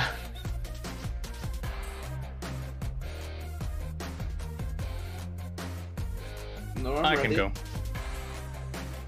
Do you need a break, Zero?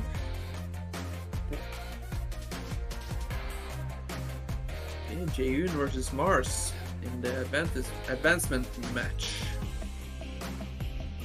And then we will have Razz versus Cavapoo PVC in the losers bracket. Yeah, I don't know exactly who to root for here, or rather who to bet for. Because the story of my PVZs was the least win rate matchup for me. I had terrible win rates of like 35% versus Terrans. 35% is still a lot more than nothing. So. Oh, that is true, but supposedly I should have an advantage with Protoss. I didn't feel it a single time in this game. Yeah, let's see who has the advantage of this game, and let's jump into it. Yeah, let's go.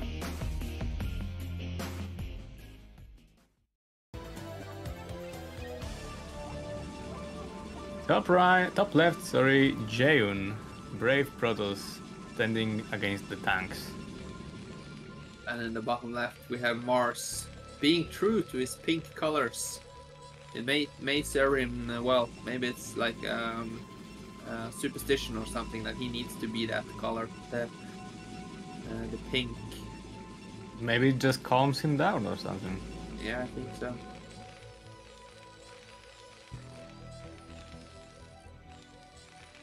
I expect 2 or 3 standard games from these players here. Yeah, Jaeyun is like big macro player. He likes to go for those Dragoon scouts. He rarely scouts with his probe, try to gas steal.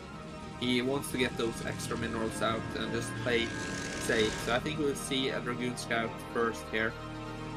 And Maars just playing the calm, standard FD open, or not the push, but he will take an expansion like you said, pretty standard opening.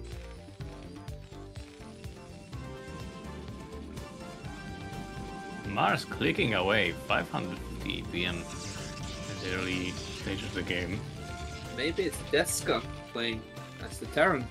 Yeah, off racing. Yeah, he's not done.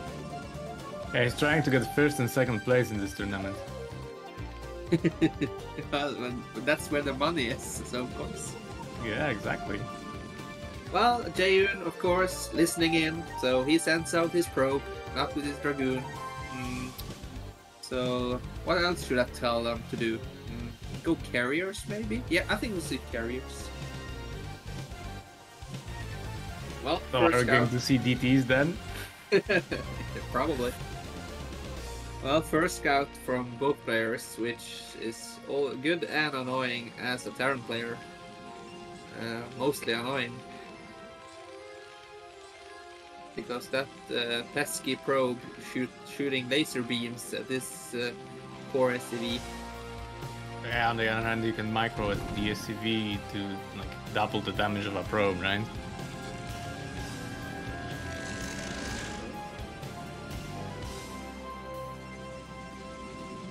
Because you can cancel the animation and it attacks faster.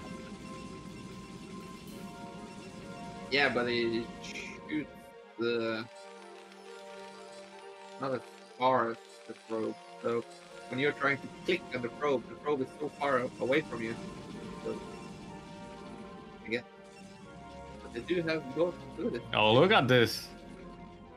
Is that a Dragoon or is that a probe in disguise? There's no goons yet out, but there's a fast expo instead. Look at this positioning for Maars. Like, he knows the pathway of the natural pathway of the Dragoon, so he wants to get those early shots off the Dragoon and delaying his bunker, and maybe even get a vulture off the map before. Yeah, at the same time, look at Jaeyun's position here, defensive. It's very...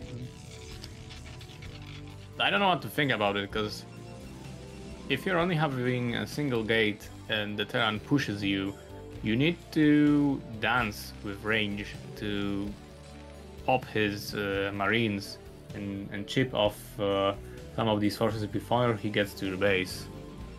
I would see the first scout with the scout with the Dragoon to see what Maars is doing. I'm not sure he was expecting to see those Marines there, so he tried to sneak in an SCV. But Jaeyun was waiting for that second Dragoon to be like 90% finish before he went out. Vulture gets out undetected. Yeah, checks that if it's an actual expo, because sometimes Terrans are just going to trick you with a fake bunker and then you're dead. Yeah. Well, 2-gate robo, pretty safe opening. Finds the vulture before the mines are done. Yeah, gets a few shots, but that's far from destroying it. He gets those two. Maars smartly not committing to get some mines down there, so he saves those 3 mines. I mean, he still gets his mines in a fairly good position. Like, he can't deny 12 o'clock right now. Beef.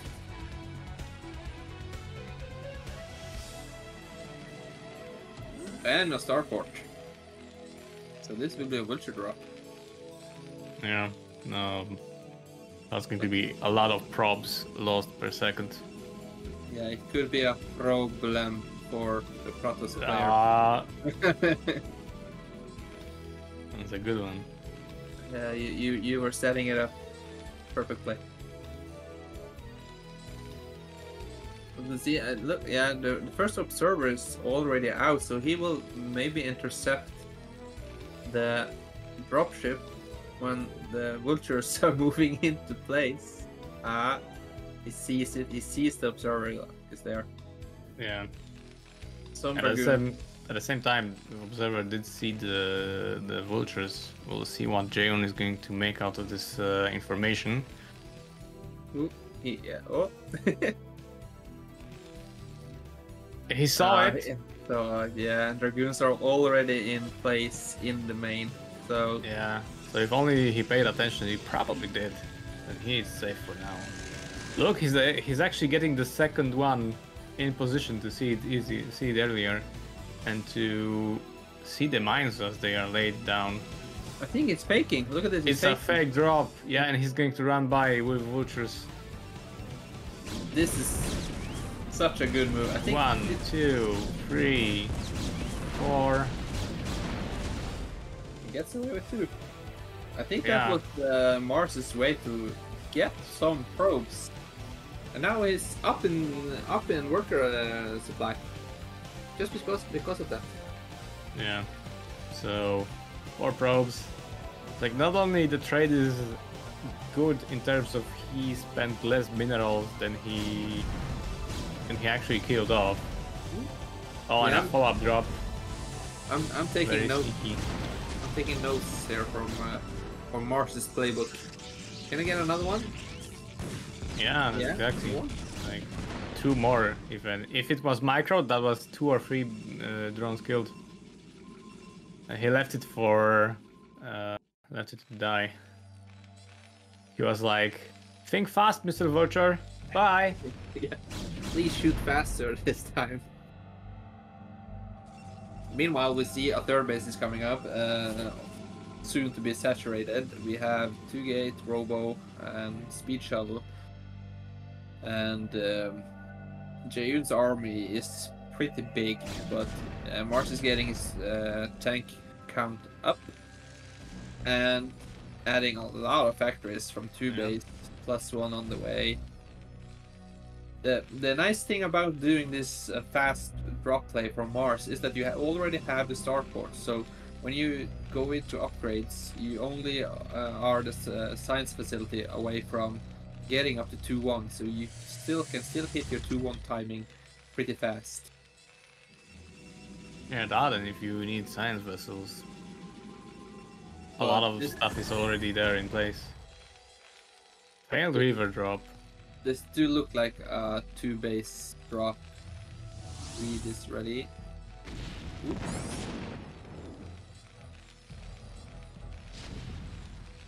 But he also has an observer in Mars's base. But he gets 2 hits on that river, so that means the river is already yellow. Yeah, that's very unfortunate. Like, getting 1 hit acceptable, but 2 hits very bad. And the question is he going to reinforce this on time? Because there's going to be mines on the ramp very soon. Oop. Oop. Disrupt this base. This is already causing good damage, forcing those probes to pull back. But it actually cost something from the Terran side this time, because he actually sacrificed the tank. And there was just 2 probe kills because the vultures were busy laying mines, and then they were busy shooting dragoons. Yeah. In the meantime, nice base saturation in all 3 bases from Jaeyun. Rocking quite a nice eco over here.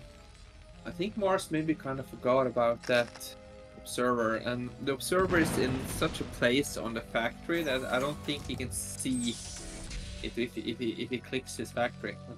He can see that Casper flying in his base. Yeah, you can see it if you know about it. Ooh. Yeah, that sounded like a counter river. But look at those observers, they see everything. And these reavers are doing just what they need to do. Buying time, picking up some vultures here and there, delaying this push as fast as, or as much as he can. Maars recognizing there are some observers tailing him. Yeah, that was a nice pickup from him. In the meantime, the only thing these reavers are picking up so far oh, that's a nice shot on the tank. It was very close from... Oh, but those are dead vultures. Dead reavers. Jaeyun overstepping over here, and this can be really bad for him. Yeah, if he can, Maars can get this army up in Jaeyun's front. He does have time for that. Look at the Lega Brigade is not yet ready. Also, Retro has a pretty big build surface as well, so if he can get close enough, he can start building turrets. It will be hard for Jaeyun to get out of that position. Oh, but here we see a big engagement. Not all of the tanks are sieged. Yeah, but Dragoons can't fire on them because of the mines, and Zealots are attacking vultures, not what we want. Yeah, all the Zealots are dead. Ooh. This army is probably going to get straight into natural right now. Yeah, I think Maars he just needs to like go. No reverse. He's trying to cut off some siege tanks. And he's up on the front door. Goliath, yeah, okay. Damage Goliath going down, unfortunately. Now he has no anti-air again. GG. You don't need anti-air. Yeah, it was a GG. You can't afford making 2 mistakes in a row. So losing those rivers was 1, and not controlling the Zealots is 2nd. That's why I think PvT is a very scary matchup. Yeah, Jaeyun proving once again that Prowess is the weakest race, and Terran is the strongest, which we could clearly see right there. But now it's Jaeyun's pick. And yeah. You know what? I'm really happy it wasn't me that say that, because the chat being on fire right now is not my fault. Well, it's redemption time, and it's Jaeyun's pick, and he's on a warpath. He wants to claim that victory, and so far we've been seeing 2-1 series, so maybe we'll see a fight back here from Jaeyun. Yeah, we'll have to see. Oh. We'll go straight in then.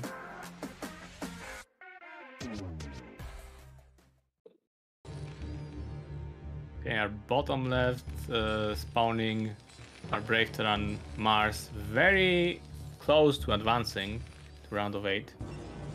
And in the right side corner we have White Zerg Jaeyun.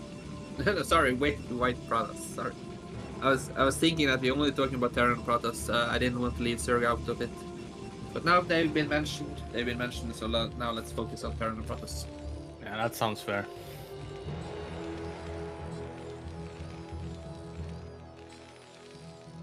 So Jaeyun, looking at by the APM, he's not happy about what just happened in the first game, because he has 100 more APM right now than he has in the previous game. Yeah, he's definitely more focused this game. He knows he has to win for his family, for the Protoss race, for everyone out there watching, for North America. Everyone is watching on him, so he's carrying that weight on his shoulders. So it's a big responsibility for Jaeyun at this game. So, and I think he has just enough muscles to carry that weight with the 12 Nexus. 12 Nexus, oh boy. This can be a very short game. I'm not sure how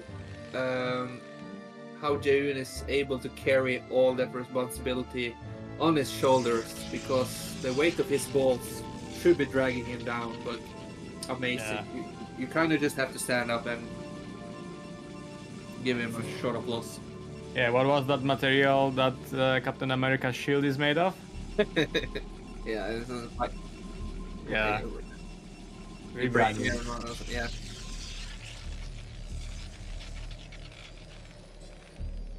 I kind of didn't the pay scout attention is in to the this, way. Yeah, he would see it. So this is annoying for Jaeyun and great for Maars. As a Terran player, I always panic when I see the 12 Nexus. Even though I know what I can do to stop it, it's just instantly panic. Ah, Forge. Forge, which is the safe route if you can just get the cannon up.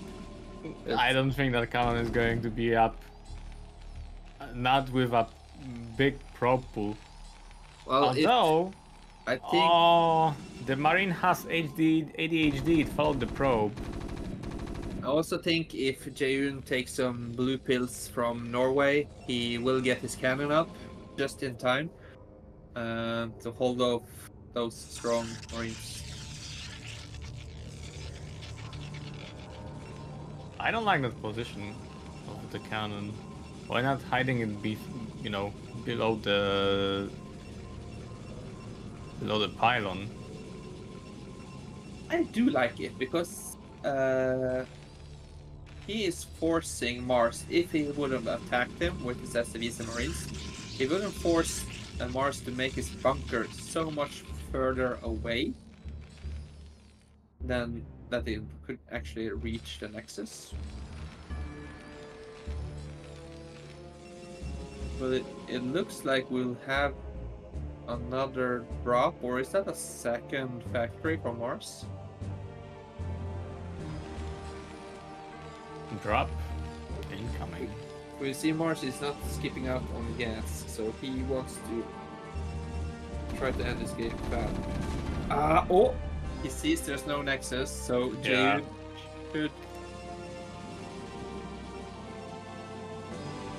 Okay, I thought he was going to place a second cannon.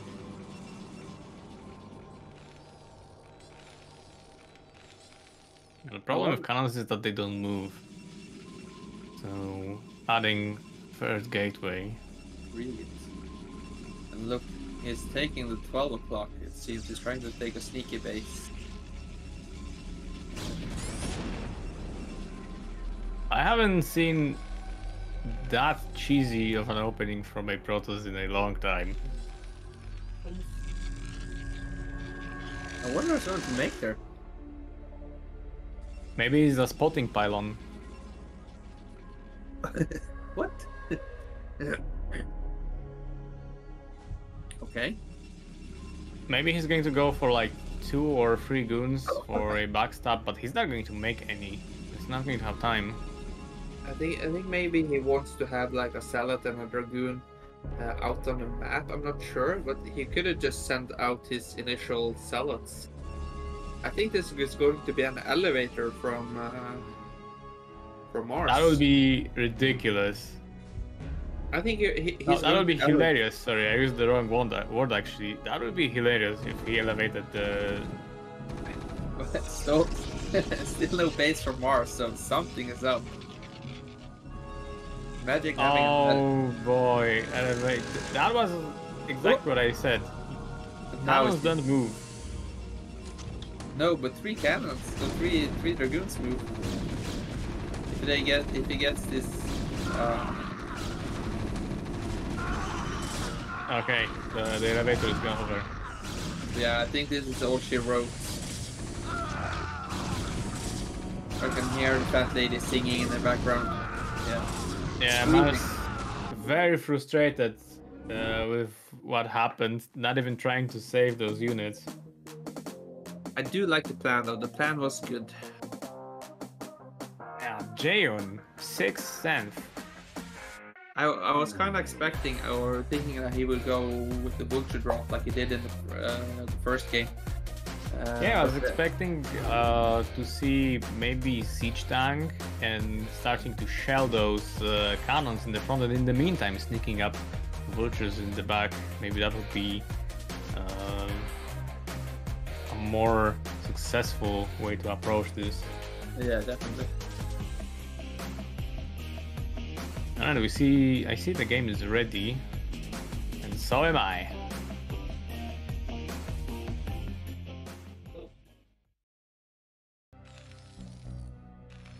Right, top left, Maars. And in the bottom right we have Jaeyun, also staying true to their colors, pink versus white.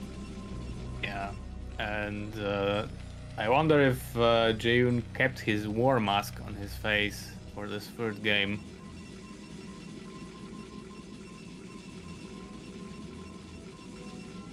Well, let's hope he did not paint his face like R. Kelly, because then this game will be pretty ugly. On the other hand, what works, right? Yeah. We see a quick probe scout this time. It's a pylon scout. So on the 2-player map, it's frustrating getting gas steal, but it's not the end of the world. But again, when you see the probe that fast in your base, you have to wonder if it's a proxy gate somewhere, and you might send out your SCV earlier than you normally would.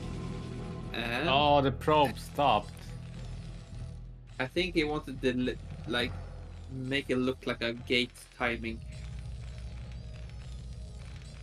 Yeah, this actually makes me recall a cool game of Flash, of all people, when he got his Gus stolen, and he just built a very fast gas on the low ground, right next to the CC that was then being built, and he just preemptively sent there like 8 or maybe 10 SCVs and got that gas anyway, because they were just waiting for the CC to finish. So it was an amazing play from him. Well, only Flash can do that. Yeah, and at the same time, it looks like a second 12 next. And those are the types of tricks that you only see in the movies. If you try to do it yourself, it doesn't work. Yeah. And those stunts are performed by professionals, and they're stunt drivers. You know, it wasn't Flash who did it. It was Barracks. I saw Flash doing it as well. So maybe it is actually a popular move on, among the pros. Yeah, I'm only joking. Like the Barracks is the stunt driver of Flash while he's been in the army. Oh. I'll say, like here, as a Maars, I would have gas stolen Jay. That is a nice move, because I would have gas on the low ground anyway, right? Because the Nexus is ready by now. yeah, but still a bit delayed, because he has to forge, and you can delay the core, and you can force out more cannons. But he's skipping cannon because he's realized that it's not a fast move out from Maars this time. And Maars is taking a quicker expansion this game, and oh, it's the first factory. Okay, nice. Both players wants to take this to like a normal game. As much as a 12 Nexus start game can be called a normal game, right? Yeah, of course.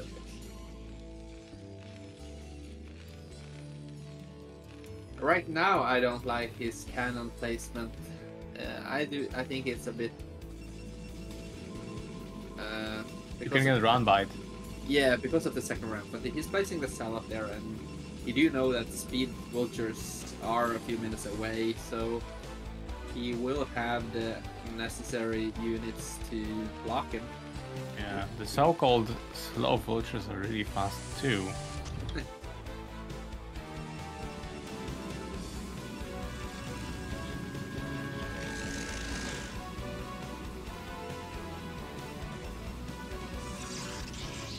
One gate, robo.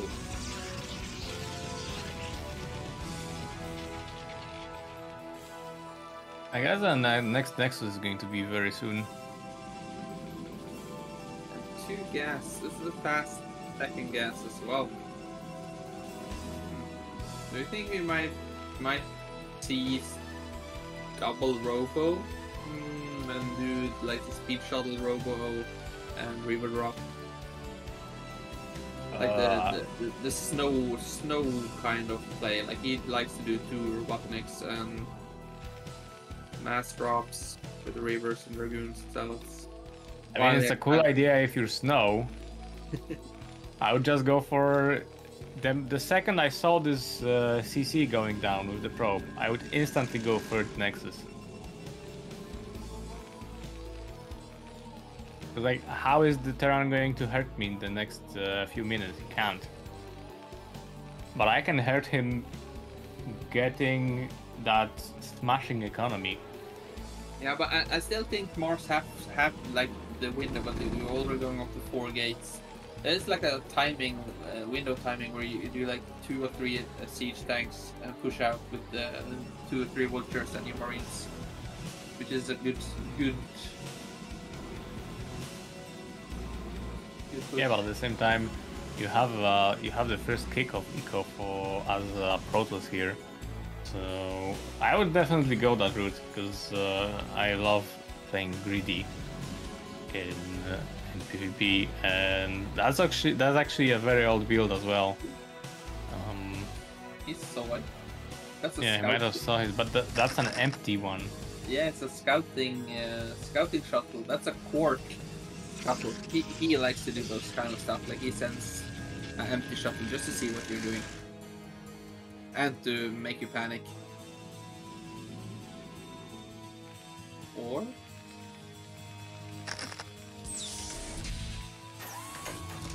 I think these two players also have a lot of history, so Jaeyun knows what Maars likes to do, and I think Maars is pretty on top of what Jaeyun is capable of doing as well, what is in his type of playbook. No, I can't think, but seeing this Nexus as late.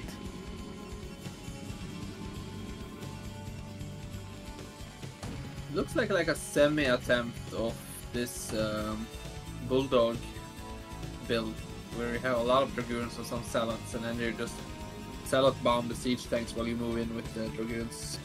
But I think he just made those 2 Zealots to prevent Maars from doing an early push. Yeah, that may be the case. Or he can do this. I think I should just stop saying words.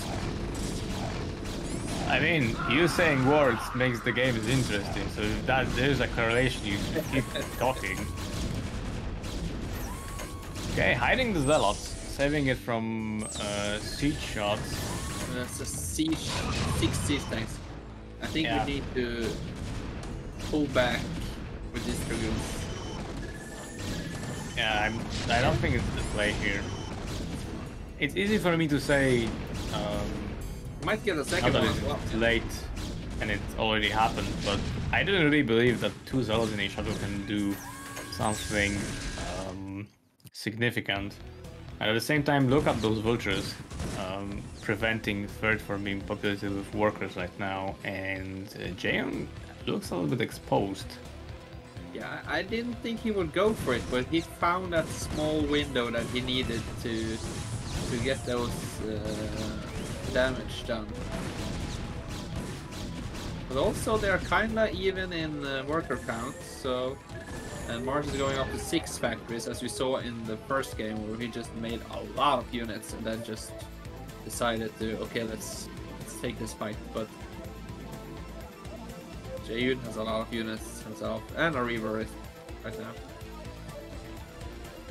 But they lost his observer, so there's no vision in Mars's base right now, so he's setting up.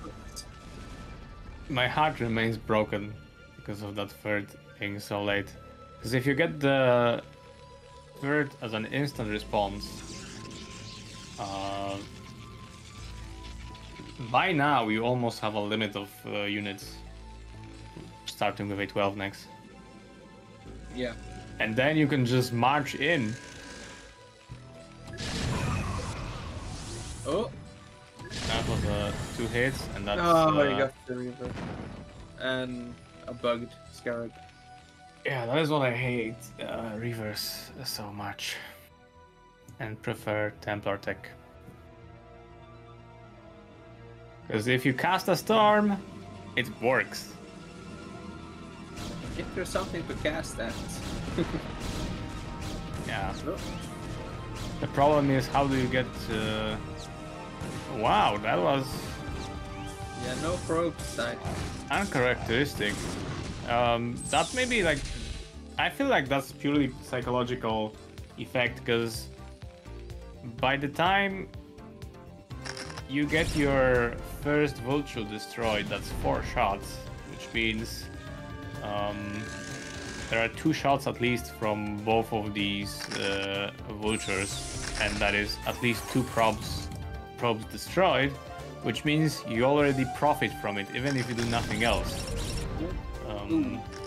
This is a big push from Maars, and Jaeyun, he won't recognize it until it's too late. Right. Yeah, there was no observer in his main, but Jaeyun has so much units, but I think half of it is probes. I mean, I wouldn't say he has so much units, but that's how my brain works. I don't consider probe a unit. It's a worker in my head for some reason. But this does not look good. This could be it. I need to focus the tunnel. I guess the first river instantly. Yeah. But he needs to reinforce this because Jaeyun is on so many gates and reinforcements are coming.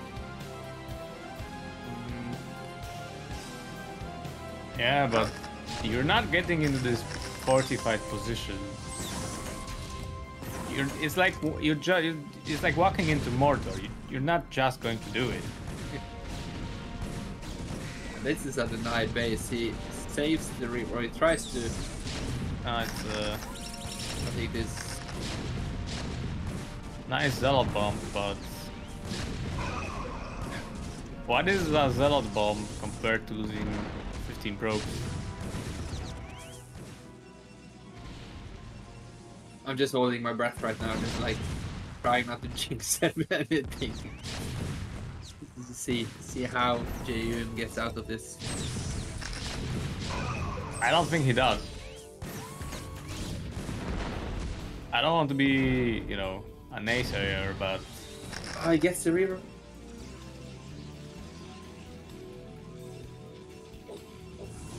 And I did kill like almost 20 probes. 9 o'clock still alive. 9 factories. 1-1. Gets the one with the river. Gets the second one. yeah, and that was a bad zealot bomb. This is allowed you Should have gone between the 5 tanks in the back. Looks like Jaeyun is cleaning up. Yeah. They're messed up that is place, yeah. The reinforcements were late from Maars. Yeah, and the base is alive and it's on 4 bases right now. Still making shuttles so he can carpet bomb those tanks. Yeah. So-called Polish recall.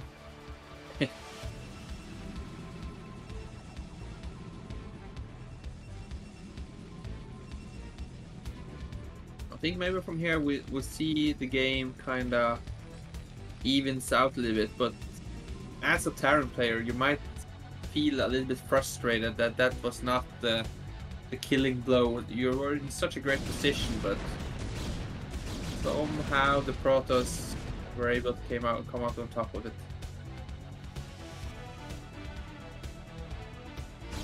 Yeah, I actually underestimated forces from Jaeyun, and I was sure that the reinforcements from Maars would connect by that time already, and at that point it would be cleaning up the Protoss army basically down to nothing and saving a few tanks from the Terran, but it turned out ugly for the Terran this time. I still like Mars's position because it's mostly Dragoons and Zealots from Jaeyun. Yeah, that is a very good run by. You don't care about the vultures, you just click the probes. That's a very good run by. You don't care about the Zealots, you just click on the mines. That's not how it works with Zealots. Oh, look at that one mine. If your Zealots are running in and they get hit, like 5 of them get hit by a single mine, your heart is broken for the rest of the day. Don't recommend playing Protoss. War viewer, definitely. At least do not try this at home. These are done by professionals. Yeah. And they were wearing, you know, helmets to be safe and all that stuff.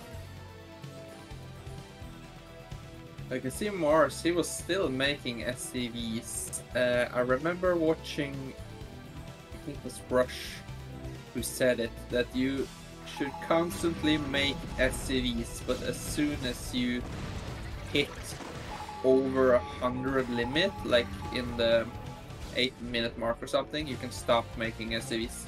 That's normally when you know you have enough.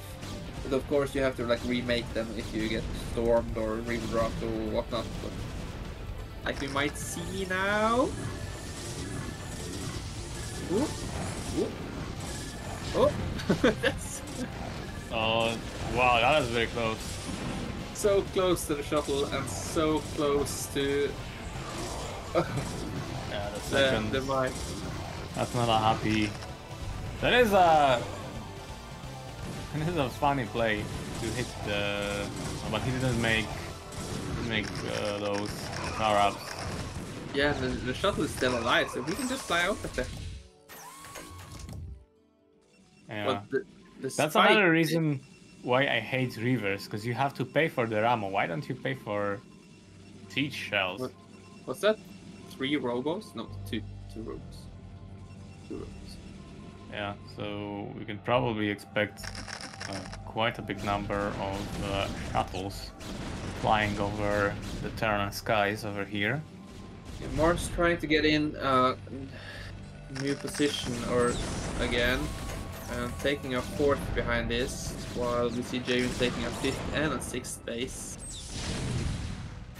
I don't like that move from the Terran that much, because the position isn't fortified with mines, so it does feel a little bit shaky. Yeah, there are mines on top of those vultures, so it needs to be. Yeah, see, this is exactly what I meant.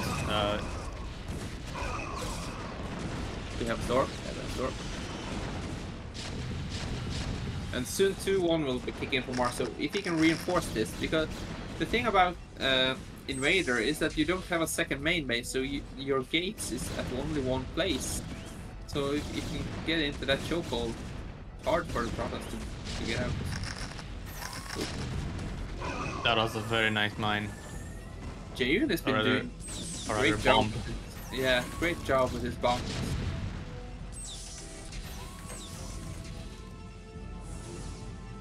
It is a miracle that this red HP shuttle wasn't shot down by that Goliath over there. And we see And a nice storm, but Yeah. the poor innocent SCV. What has sorry, Obs? What did that Obs do to this Templar? And in the meantime, the paper side of Protoss buildings, half of HP is in shields, which means if you tickle it with a feather, the feather does full damage to the building for half of its HP. great storms from Jaeyun right there, cleaning up, trying to get up the ramp, arbiters out. I was about to say, just before Jaeyun broke that position, that I should think Maars should just like reinforce that position and then kills like top right corner and take it for himself. Yeah, in the meantime, 4 vultures destroy a full mineral line over here. Yeah, but it's not a dead base yet. It's a lot faster to make a base than a full mineral line of probes, though. Yeah, that's true.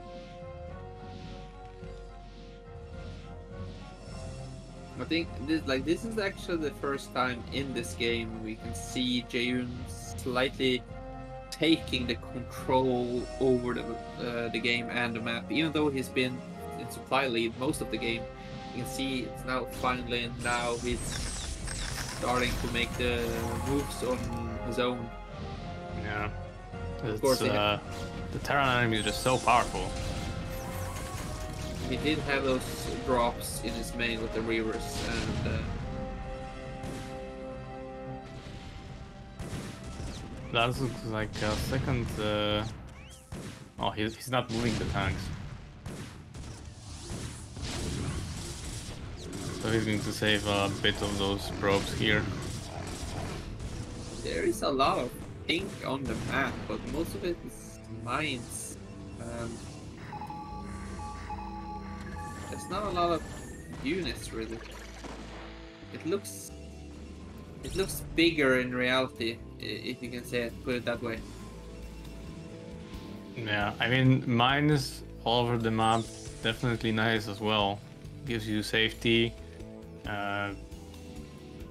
Can destroy a lot of Protoss units. And huge drop on both block location here. It's not going to make it with 4 of these. He unloaded actually, wow. And SCV's backed out. Well, you need 8 hits from the turrets to kill a shuttle, so he only needed to hit them once, but twice. Yeah. So just enough time to unload for Jaeyun. If he gets the Templars, no Templar gets the Stormhawk.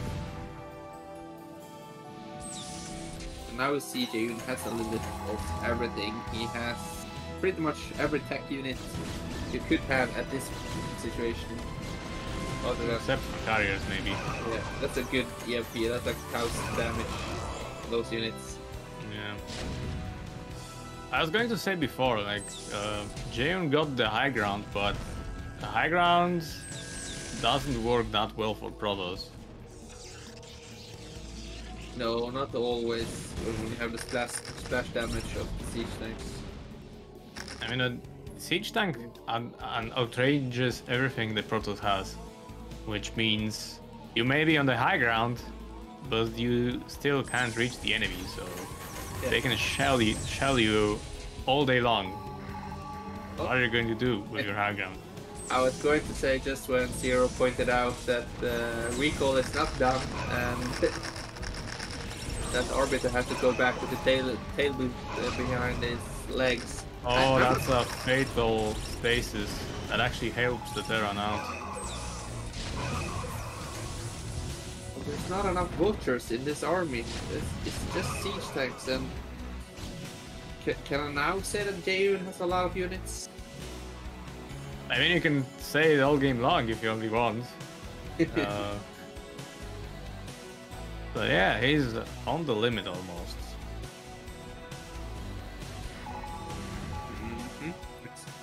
And Jaeyun is exploding on the map, taking every single base left over. I'm not sure. He's building his command center there, but does he know about top right? Would you not send like? He does. He saw it with 2 SCVs before. Yeah, he should send like 2 siege just to shut it down.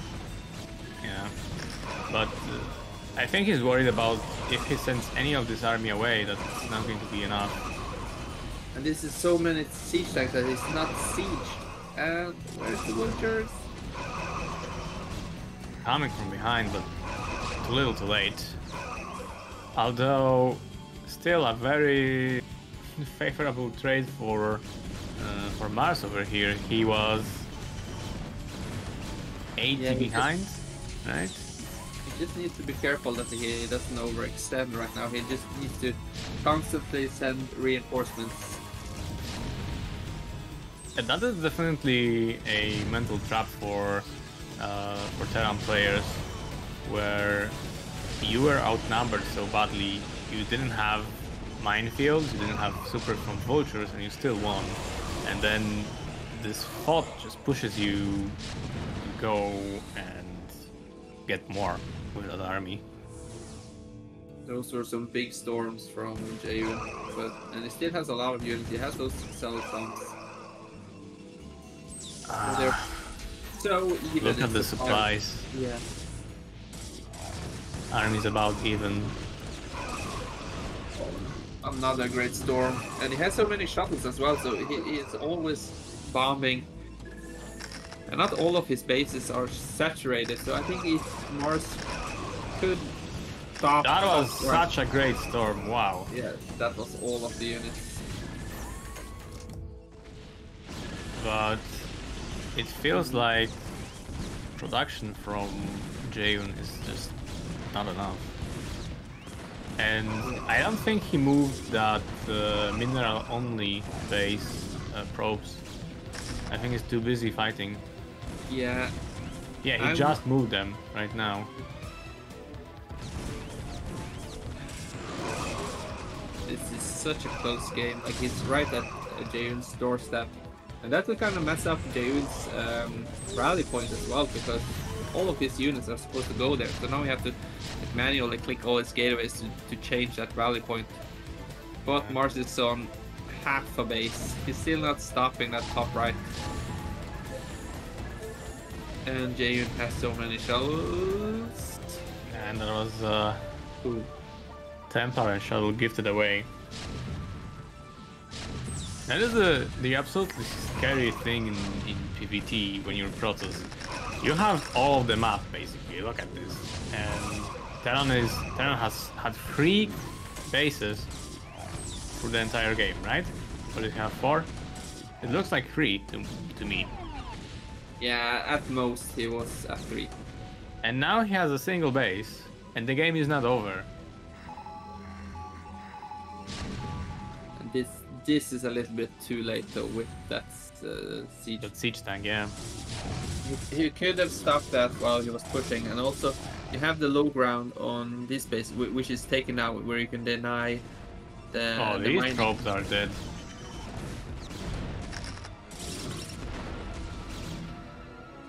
Those SCVs are dead, and the command center is dead. Of course, it's very frustrating for Maars. He's been in a good position, attacking position most of the game, but right now it seems kinda impossible.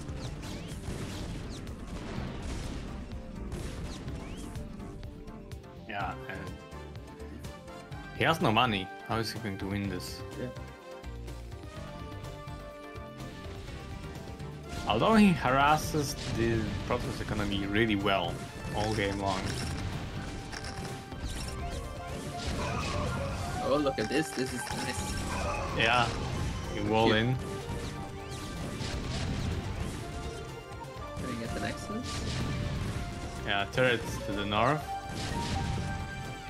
So keep coming in with the salad and the storms. I think cleanup is pretty easy.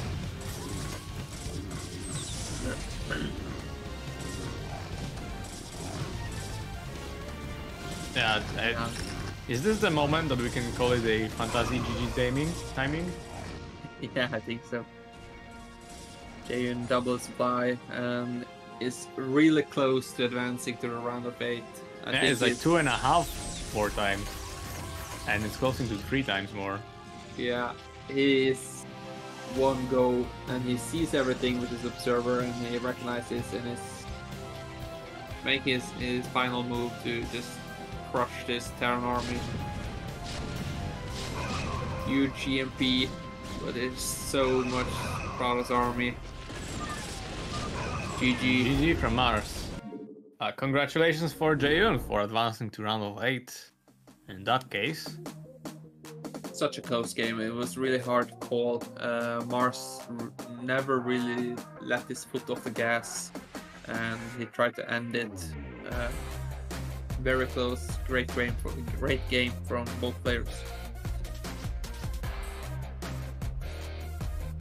So yeah, that's like you said. Big congratulations to Jaeyun making out to a round of 8, which leaves us.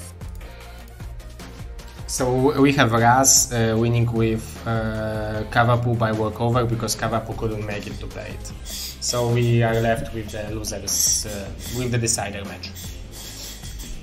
let's go straight in then. Yeah, I just need a quick bathroom break. Okay, so let's go for a quick break. The name of the dance we do down Johannesburg way.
Bata Bata is the name of the dance we do down Johannesburg way. Hit it!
Bata Bata is the name of the dance we do down Johannesburg way. Hit it!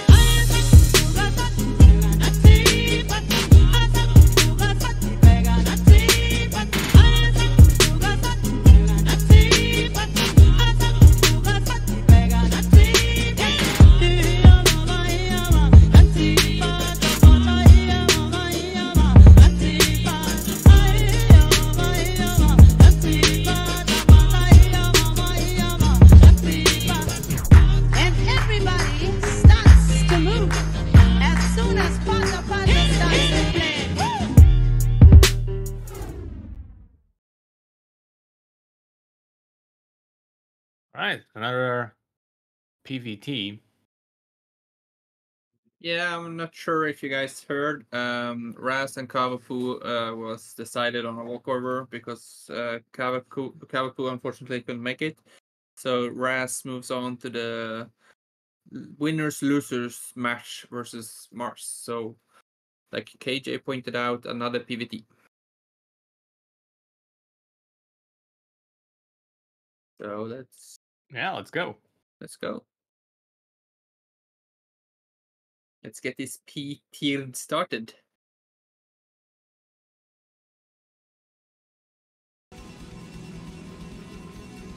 Top left, Razz, showing us a very aggressive plays versus Jaeyun. And in the top right corner, we have Maars changing up his color. He's losing faith. Nah, it's the same. He tricked us. Yeah. Typical Terran scum. Look at this. Like you pointed out, very aggressive style from Razz versus Jaeyun. And this game is no different. He is building stuff in the middle of the map. What? With a sneaky pylon. What can I say? Wow. I don't think I saw a game like this in a PVT so far. No, only Razz is displaying this type of play with his aggression. And will it be one gate? Yeah, one gate. And first scout, so he might even get the gas.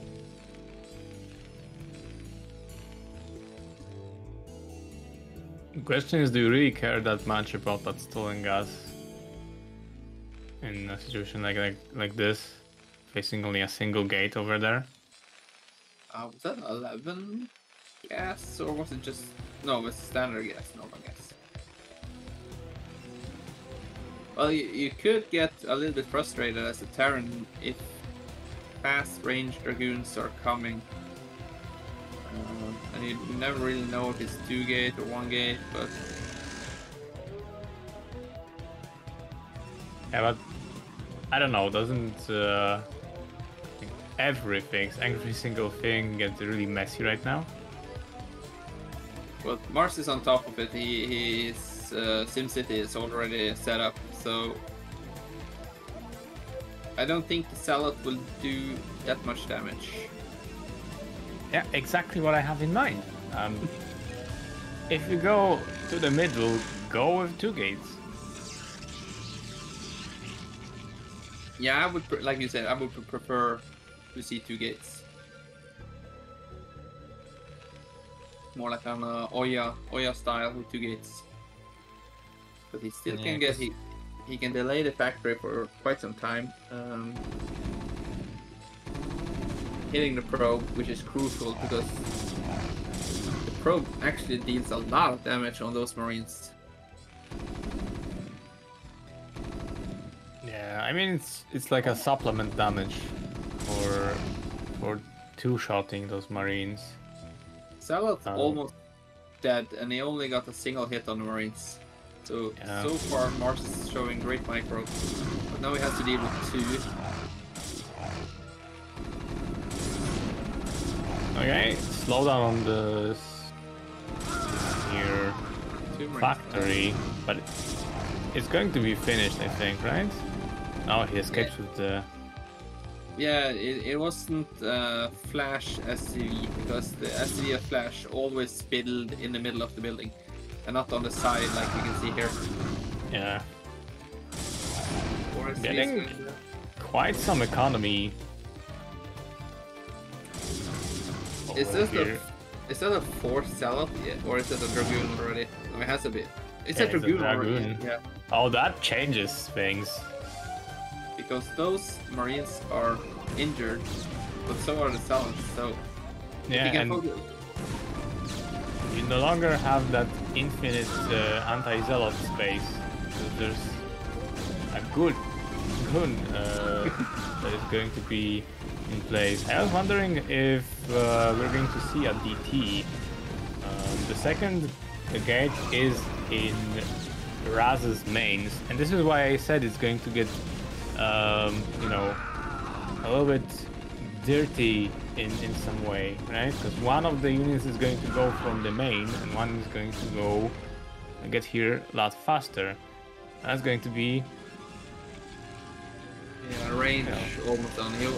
He took down the 3rd Vultures very fast. Yeah, he was waiting for it, and he trapped it in the just next to the factory. Looks like starting to clean it up, but more goons are on the way, and range should be done very soon. But now we can't see up, and we see a Nexus coming. No, sorry, a gate coming down, and a Nexus.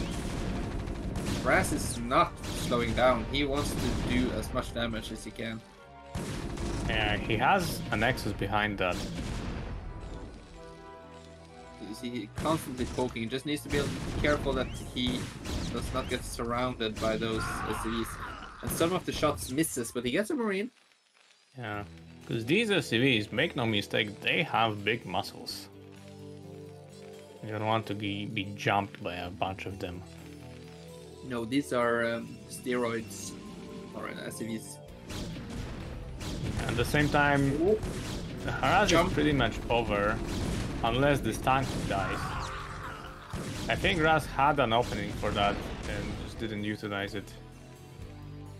Yeah, Razz has been doing a great job of picking those. How many Marines has he made this game? Like close to 12? Another SCV goes down. But they're even in supply, like he still has more SCVs because Razz is cutting a lot of probes. But he could even take a 3rd Nexus behind this, especially now when his supply block is jumping on it. On the tank? Yeah, I would go like 3rd Nexus instantly right now. You have the money for it, you got the tank, so the push is not going to come. Where did all those minerals go? From Razz's pocket. Robo. Revo. Revo. Server. Look at this from Razz. It's like, I'm not leaving you alone. Yeah. All your base belongs to me. And Maars exactly. Maars doesn't really know what's coming next, so he has to defend versus Robo and EPs. And as our observer pointed out, he has some scared SCVs hiding in that bunker as well. They kind of forfeited that match. But it's 2023. Those SCVs can identify as whatever they want. So if they want to be Marines, let them be Marines. Or they just, you know, they get in and don't worry guys, if they get zealots here, I'm going to melee them. Pew, pew, pew. Yeah. And you can kind of see, since all of these players from this group are like North Americans from North America or Canada, it seems like they have a lot of history with each other, and Razz already on top of that in case of a drop should come. And from the previous games, we know that Maars has been doing a lot of drops. Yeah, and there's one more thing about that. The lag is much smaller than otherwise could be. So I guess this is why we see so much more early aggression in these games. Yeah. So far no damage with the Reaver. Maars is on top of it. He recognizes the danger. Have a good turret ring.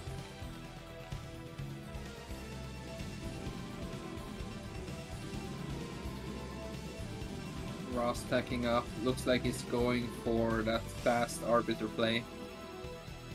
On the three base Arbiter.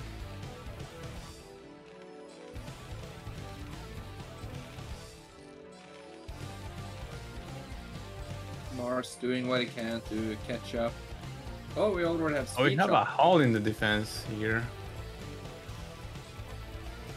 But what can be done here? Nothing really. Yeah, if you call 6 tanks in your base a hole, it's a big hole. Yeah, I was actually only looking on anti-air over here to see how the movements from the shuttle can be constrained. Yeah, speed sellouts are in production, so maybe it's not Arbiter after all. Maybe it's just like a gate flood and just massive units, like 13-minute push with 140 units or something. Isn't it too late for that? I mean, I think that would be possible if the Nexus was put down when I was like, yeah, go for the Nexus. Yeah, So I think you might be right. And the gateway explosion is not really happening either. It was just a little bomb, not an explosion. yeah, fireworks. Firecracker. Okay, that is a nice 125 minerals Yeah, it's straight so out annoying. of Maars pocket here. You're building a turret and you have like 10 siege tanks behind it, but none of them can reach it, and you lose a turret. Second Reaver out. And we can see Razz finally kind of picking up in probe. I think on 3 base you need to have at least like a place between 60 and 65. I think is the ideal number for 3 base, maybe even 4 base, like someplace around there. By the way, is that a CC? No, it's eBay over here. I thought it's CC built on the high ground, ready to go for that mineral only over there. It looks like we can see the +1 attack was almost done for Maars. He has 5 factories up. This could look like he's trying to do like a 1 base push, try to get out, get on that high ramp, high ground location. But these bridges and that ramp is so tough to get out for Terran at this moment. And you can see Razz is kind of set up with the Reavers on the north side and massive units ball on the outside. They get a perfect concave. Yeah, I mean it works 2 sides. Protoss is not getting through these tanks ever. And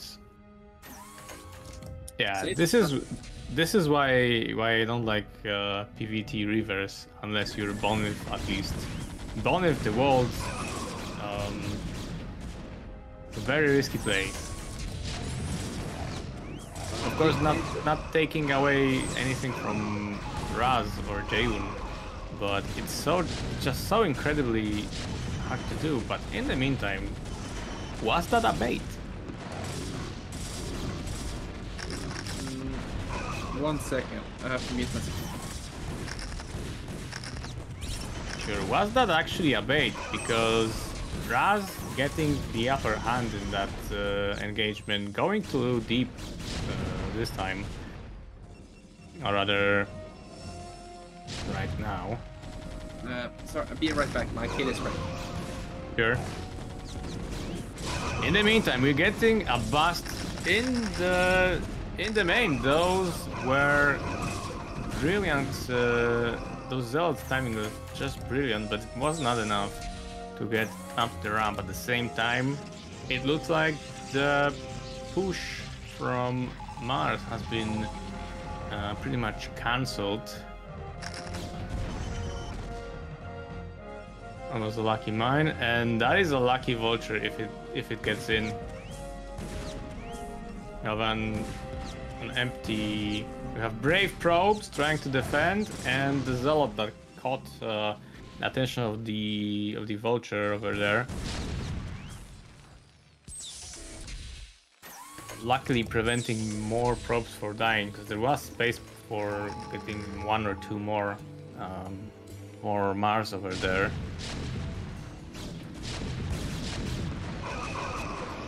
At the same time, that is a tiny army for Protoss. I don't know if Razz underestimated the number of factories in that Maars actually put down here and is producing from. And these 2 bridges, I don't even want to look at that direction if I'm Protoss.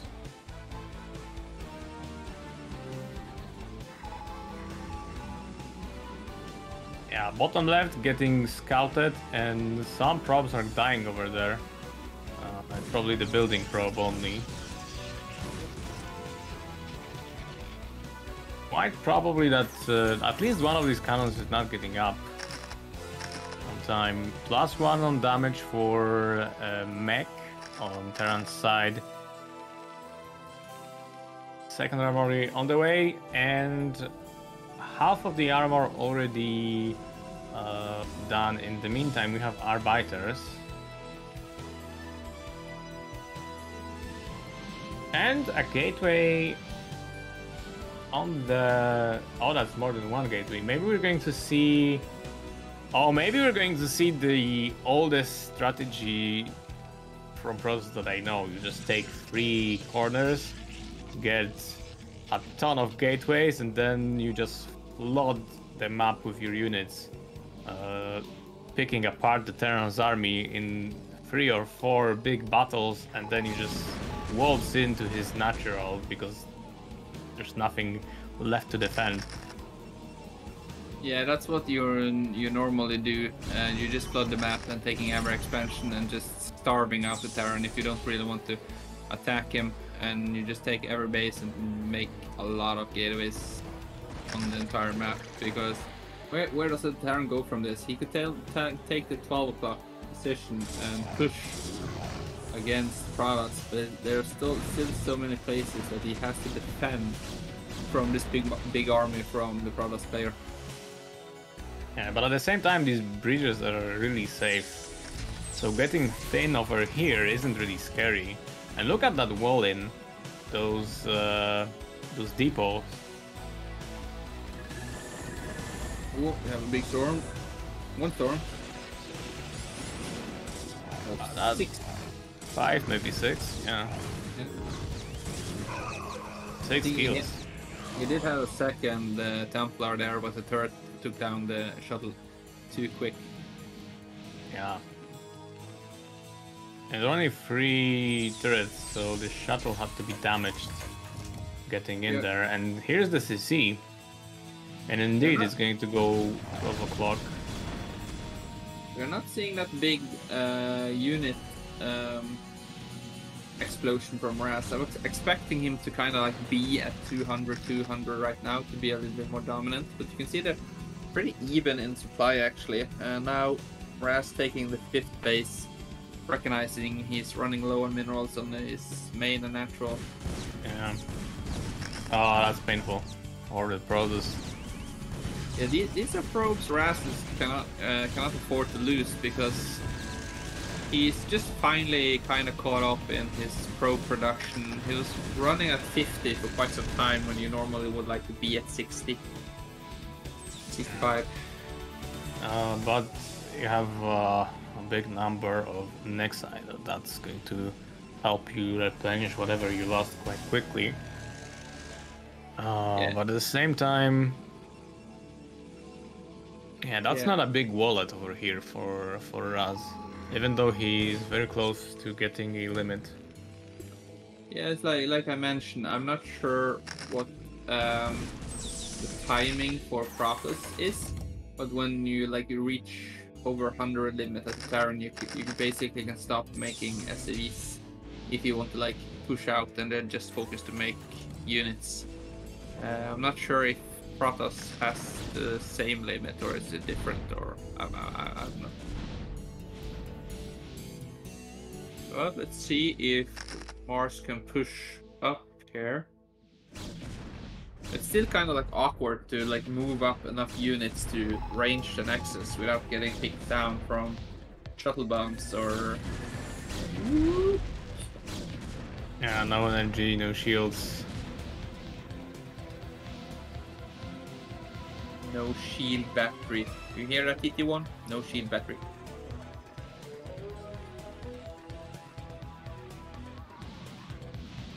And now we kind of see a healthy probe production. Like you pointed out, he has enough Nexuses to just... Barrier switch. It does look a little bit late. He sees the core spinning, but none of the gates or stargates are blinking. That's, we know, it's because Razz is maxed out, but so is Maars. So this is where we kind of have to make a decision. We are maxed out. We can't sit at home. Oh, I love those gates on bottom right.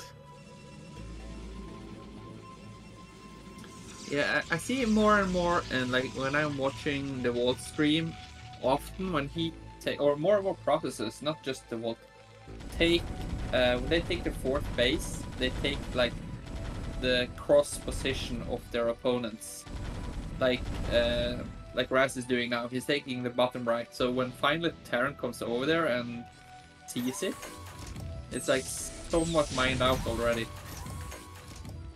So it's a broken base.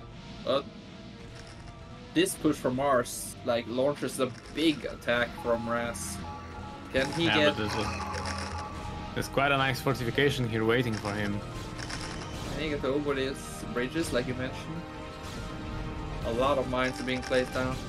But also Razz kind of needs to attack, because he needs to open up his supply bank to start making those carriers. Yeah, that's why I think the carrier switch was a lot late. Because it's easy to say you need to free some supply, but if you free some supply, the Terran ball is just going to get into your main and the game is over. That is a powerful storm, same as here. Very good storms.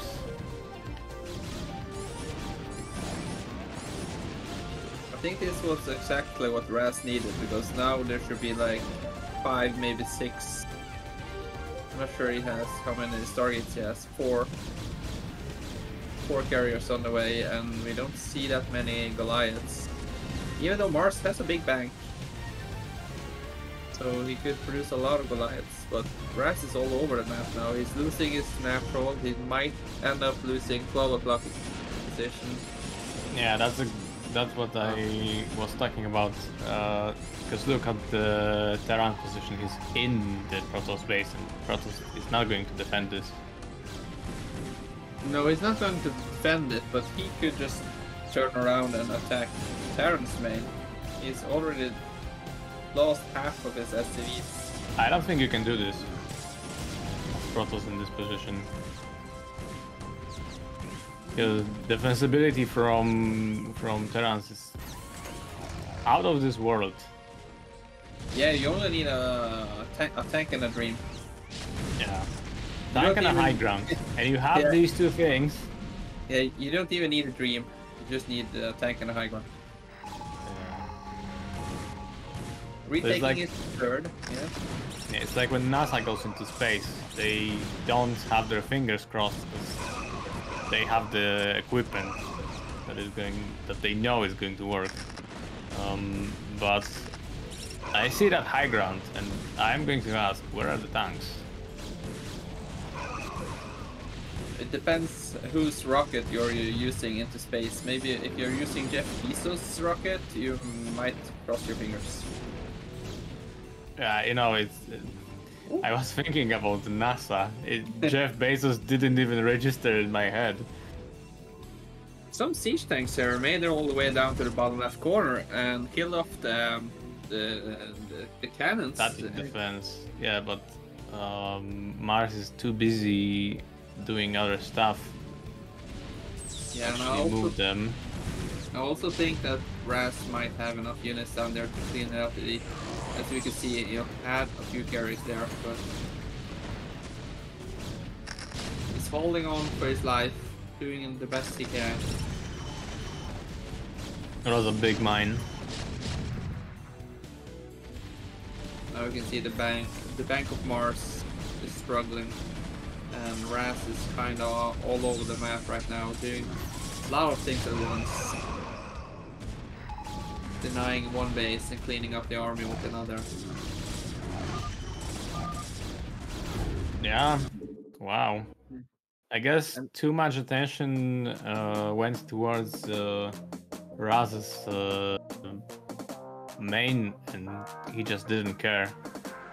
Yeah, and the gate in the middle never died either, so I think that was Razz's main focus, to keep that gate alive.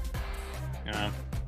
And that bottom right corner, that's a powerful play because Razz saw the Terran going, extending through north, and that's a really big distance for his main army to get to the bottom right. Oh, that's a very safe bet over there. Exactly. Okay, guys, that means Razz takes the first guy in and is up 1-0. It's one game away from advancing to round of 8 alongside with Jaeyun. So let's see if Maars has a comeback to Razz's aggressive play. Yeah, let's get straight into the next game.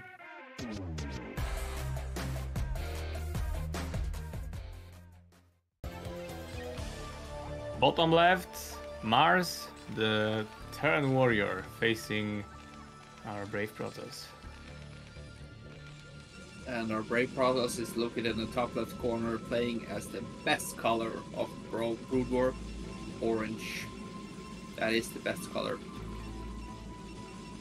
Isn't it the OG for Protoss army? Yeah, like in the campaign? Yeah, and it's definitely the strongest color because the paint, the orange paint, is so strong, so you can barely scrape it off the Nexus. So you need additional tank shot to kill the Nexus. So this is already a lead for Razz, a big lead. Yeah. I guess it's difference in skill level that I never felt that orange giving any HP to my Nexus when I was playing it. I'm not sure if it's just me, but sometimes when I'm playing random versus random, I look at the colors, and if I see, for instance, orange, I believe it's either Protoss or Terran. Like, I exclude Zerg in my calculations and just purely build out of that. And how often does it work? 6 out of 5 times. Yeah, so that's mathematically correct. Yeah, so it happens more often than you think. Okay, we see a gate and 2 pylon opening from Razz. Yeah, that means we get an early zealot as well.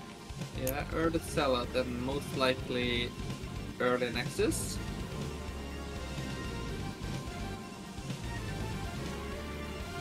But Maars get first scout and Razz get last scout, so I think this will give Maars enough time to maybe make a bunker on the low ground. I mean, I was going to ask if maybe the replay is broken because of the timing. No gas from Razz. No, I think it's just a race that is broken. Still no gas though, it's super late. 250.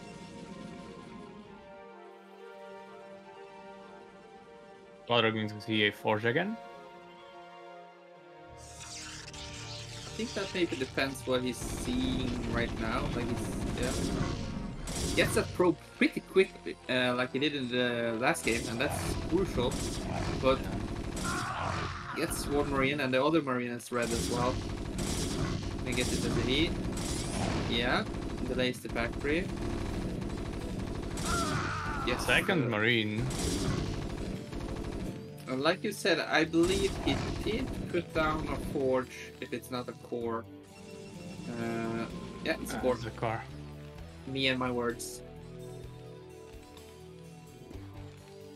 Second Zealot's on the way. He saves the first one, but Vulture. Oop. Ah, but he sees it's two factories. Not sure why he put it there. Gets the Marine. The real question is, does Maars really care if the Protoss had such late gas? But did he see the Nexus and the gas timing? Or did he just see the Zealot and went back home? I mean, Maars saw that there was no gas for a very long time, and so even if there was no Nexus as he was getting out, I'm pretty sure he knew something fishy is going on. And that is why he got two factory. Yeah, I didn't really pay attention. This is a big. I think he saw the add-on, so you know there might be two factory add-on. So maybe a 3 or 4 siege. 3 siege maybe, and then just make a lot of vultures. Yeah, if I am Terran here, I'm just ignoring this this Dragoon and going straight for the probes.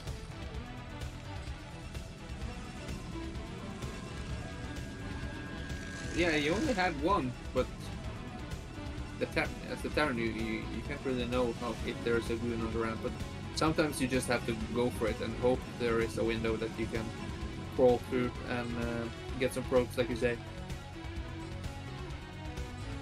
So here we see a move out from Maars. He's bringing the boys with him.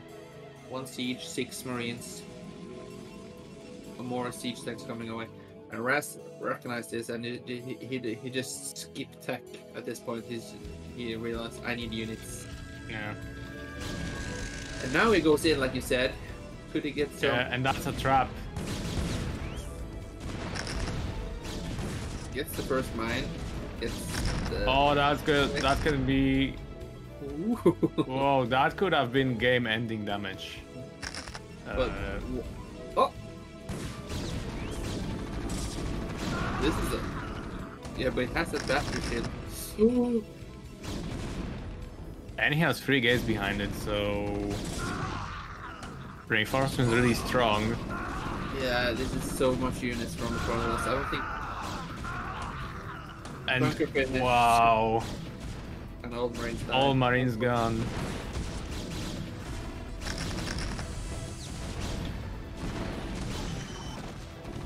It doesn't even look like the Dragoons are taking damage. They're just cleaning up everything coming their way. Yeah. Now we have 5 Dragoons versus a single Marine and an SCV. It's a great hold from Ross. Yeah, but the question is, What is Maars going to do now? He caught STVs to get into this position.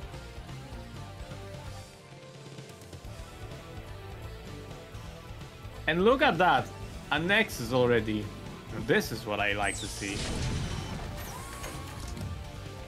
I think the cost of Nexuses has went down the last few years. It only costs like 375 right now. What? Where are those goons come from? Can I get a second one? Yeah, it's one of the 5 goons that were just streaming down from that first defense, but I don't think it's a good good move over there. Because you just stopped a very early push. That's an indication of you know, how much stuff was sent to you. Is an indication of how much had to be spent. So some economy had to be sacrificed. You're ahead. I think even Razz You can chill. Could try to be more greedy, even taking a 4th Nexus. Not that he needed, but he could do it. But Razz doing what he can, trying to deny that 4th, and he knows that the Observer is late. Yeah, there's a lot of oh. Now we have to count 36. 1, 2, 3, 4, 5.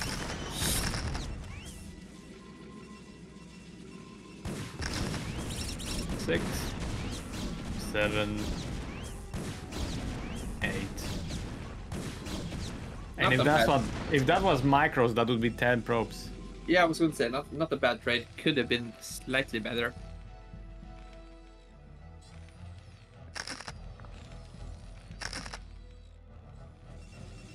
But it's slowly turning into a normal game.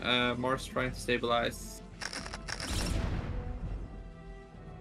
with taking an expansion, mining on the map. A bit unfortunate from Maars that those mines didn't connect. Well, speaking of misfortune, getting 2 volts into your main. It cost 150 minerals and took 400 mineral worth of probes. Well, Probably cost you how much? 1,500 in total if you include mist mining. Yeah, that is unfortunate. Looks like Maars is thinking I need to be a little bit aggressive, so he's going to try to take a 3rd base pretty quick, considering his position a few minutes ago. But we see Razz nearly double in supply already, and he's trying to count, but he has at least 8 gates on the way total versus 2 factories, 9 gates. And that's a lot of production from the products. Yeah, but that slowdown may have been enough. Yeah, like I said, I like what Maars is doing. He has to do this to try to get into the game again. But Maars is doing a great job with a few watchers on the map, cutting the probes, trying to take the 4th expansion and getting the information he needs. Keeping slightly up his own SCD production. Razz just being patient, just waiting. Meanwhile, they're basically they got an almost equal economy after the fatal start from Maars. So there's a lot of unhappy Protoss players in the chat right now, seeing this.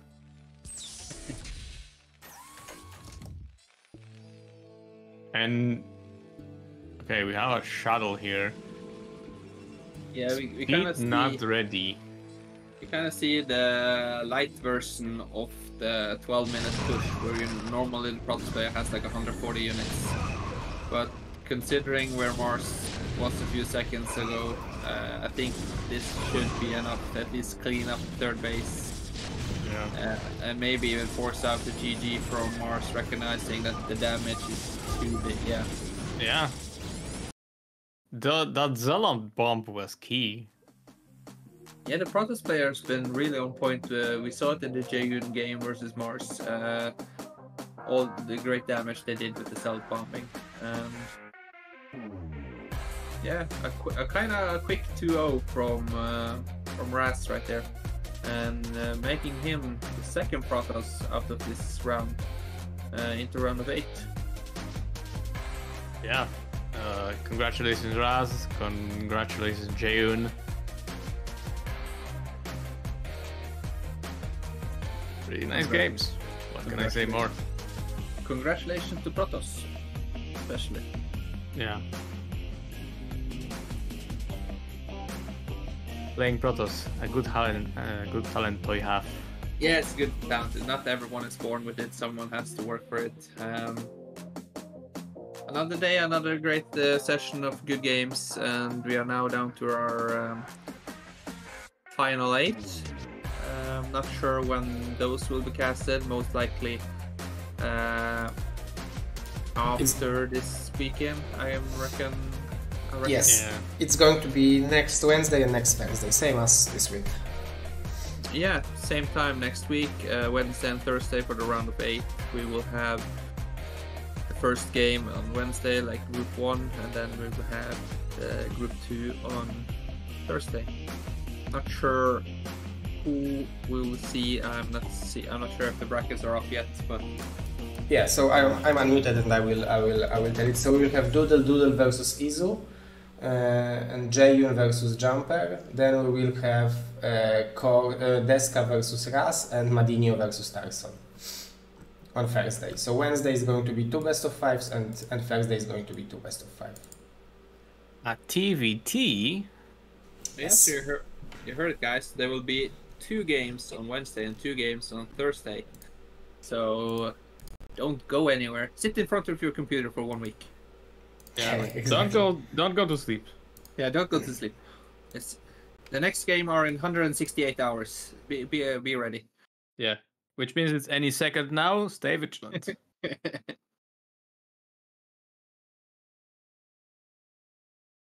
course.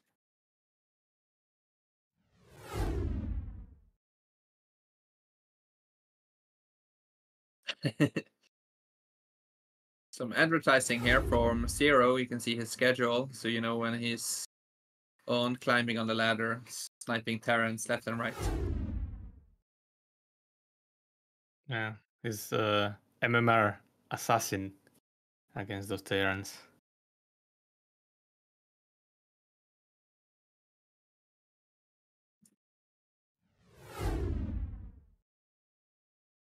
All right. So thank you all of our supporters and especially our brave Patreons with Bombastic General, $100 a month, Mr. Stalover and My Fleeting Dream, Bombastic Colonel, $50 a month, Mr. Striker, Believe in Zero, and Steve Schmid, Bombastic Major Plus Plus, $30 a month of support, Tim, Cause, Tupocalypse, and Niantic, and Bombastic Majors, $20 of a month, our brave caster and player Madinho, JC, Stephen Roberts, Mr. Cat, Surikata, Machine, Voltina Bulai, On My Way, Gordon Bradley, KJ, Daniel Lopez, LML, and Mr. Quark. And huge thanks to all the others. And I recommend you to click on patreon.com/bombastic to see what you can get on the different levels. Like the Bombastic Major, you can get the replays from each group or each tournament. So you get good replays from the Vault, Shai, Mihu, and all the other players. So, and on top of that, I think as a Bombastic Colonel, you can get free some coaching lessons from Mr. Bombastic himself. So definitely recommend that. And a huge thanks to you viewers, and a huge thanks to you, Zero, for hosting this and casting. And yeah, thanks for having us. Thank you, guys. That was a great job, and yeah, I guess we did it today, right? Sure did. And big thanks to you, KJ, for hanging in there for all this time. Yeah, thanks for co-casting. It's much easier than going solo. Yeah, it is. It's easier to like throw the ball back and forth. Well, that's it for me. If you don't need me anymore, I'll go to bed. I'll let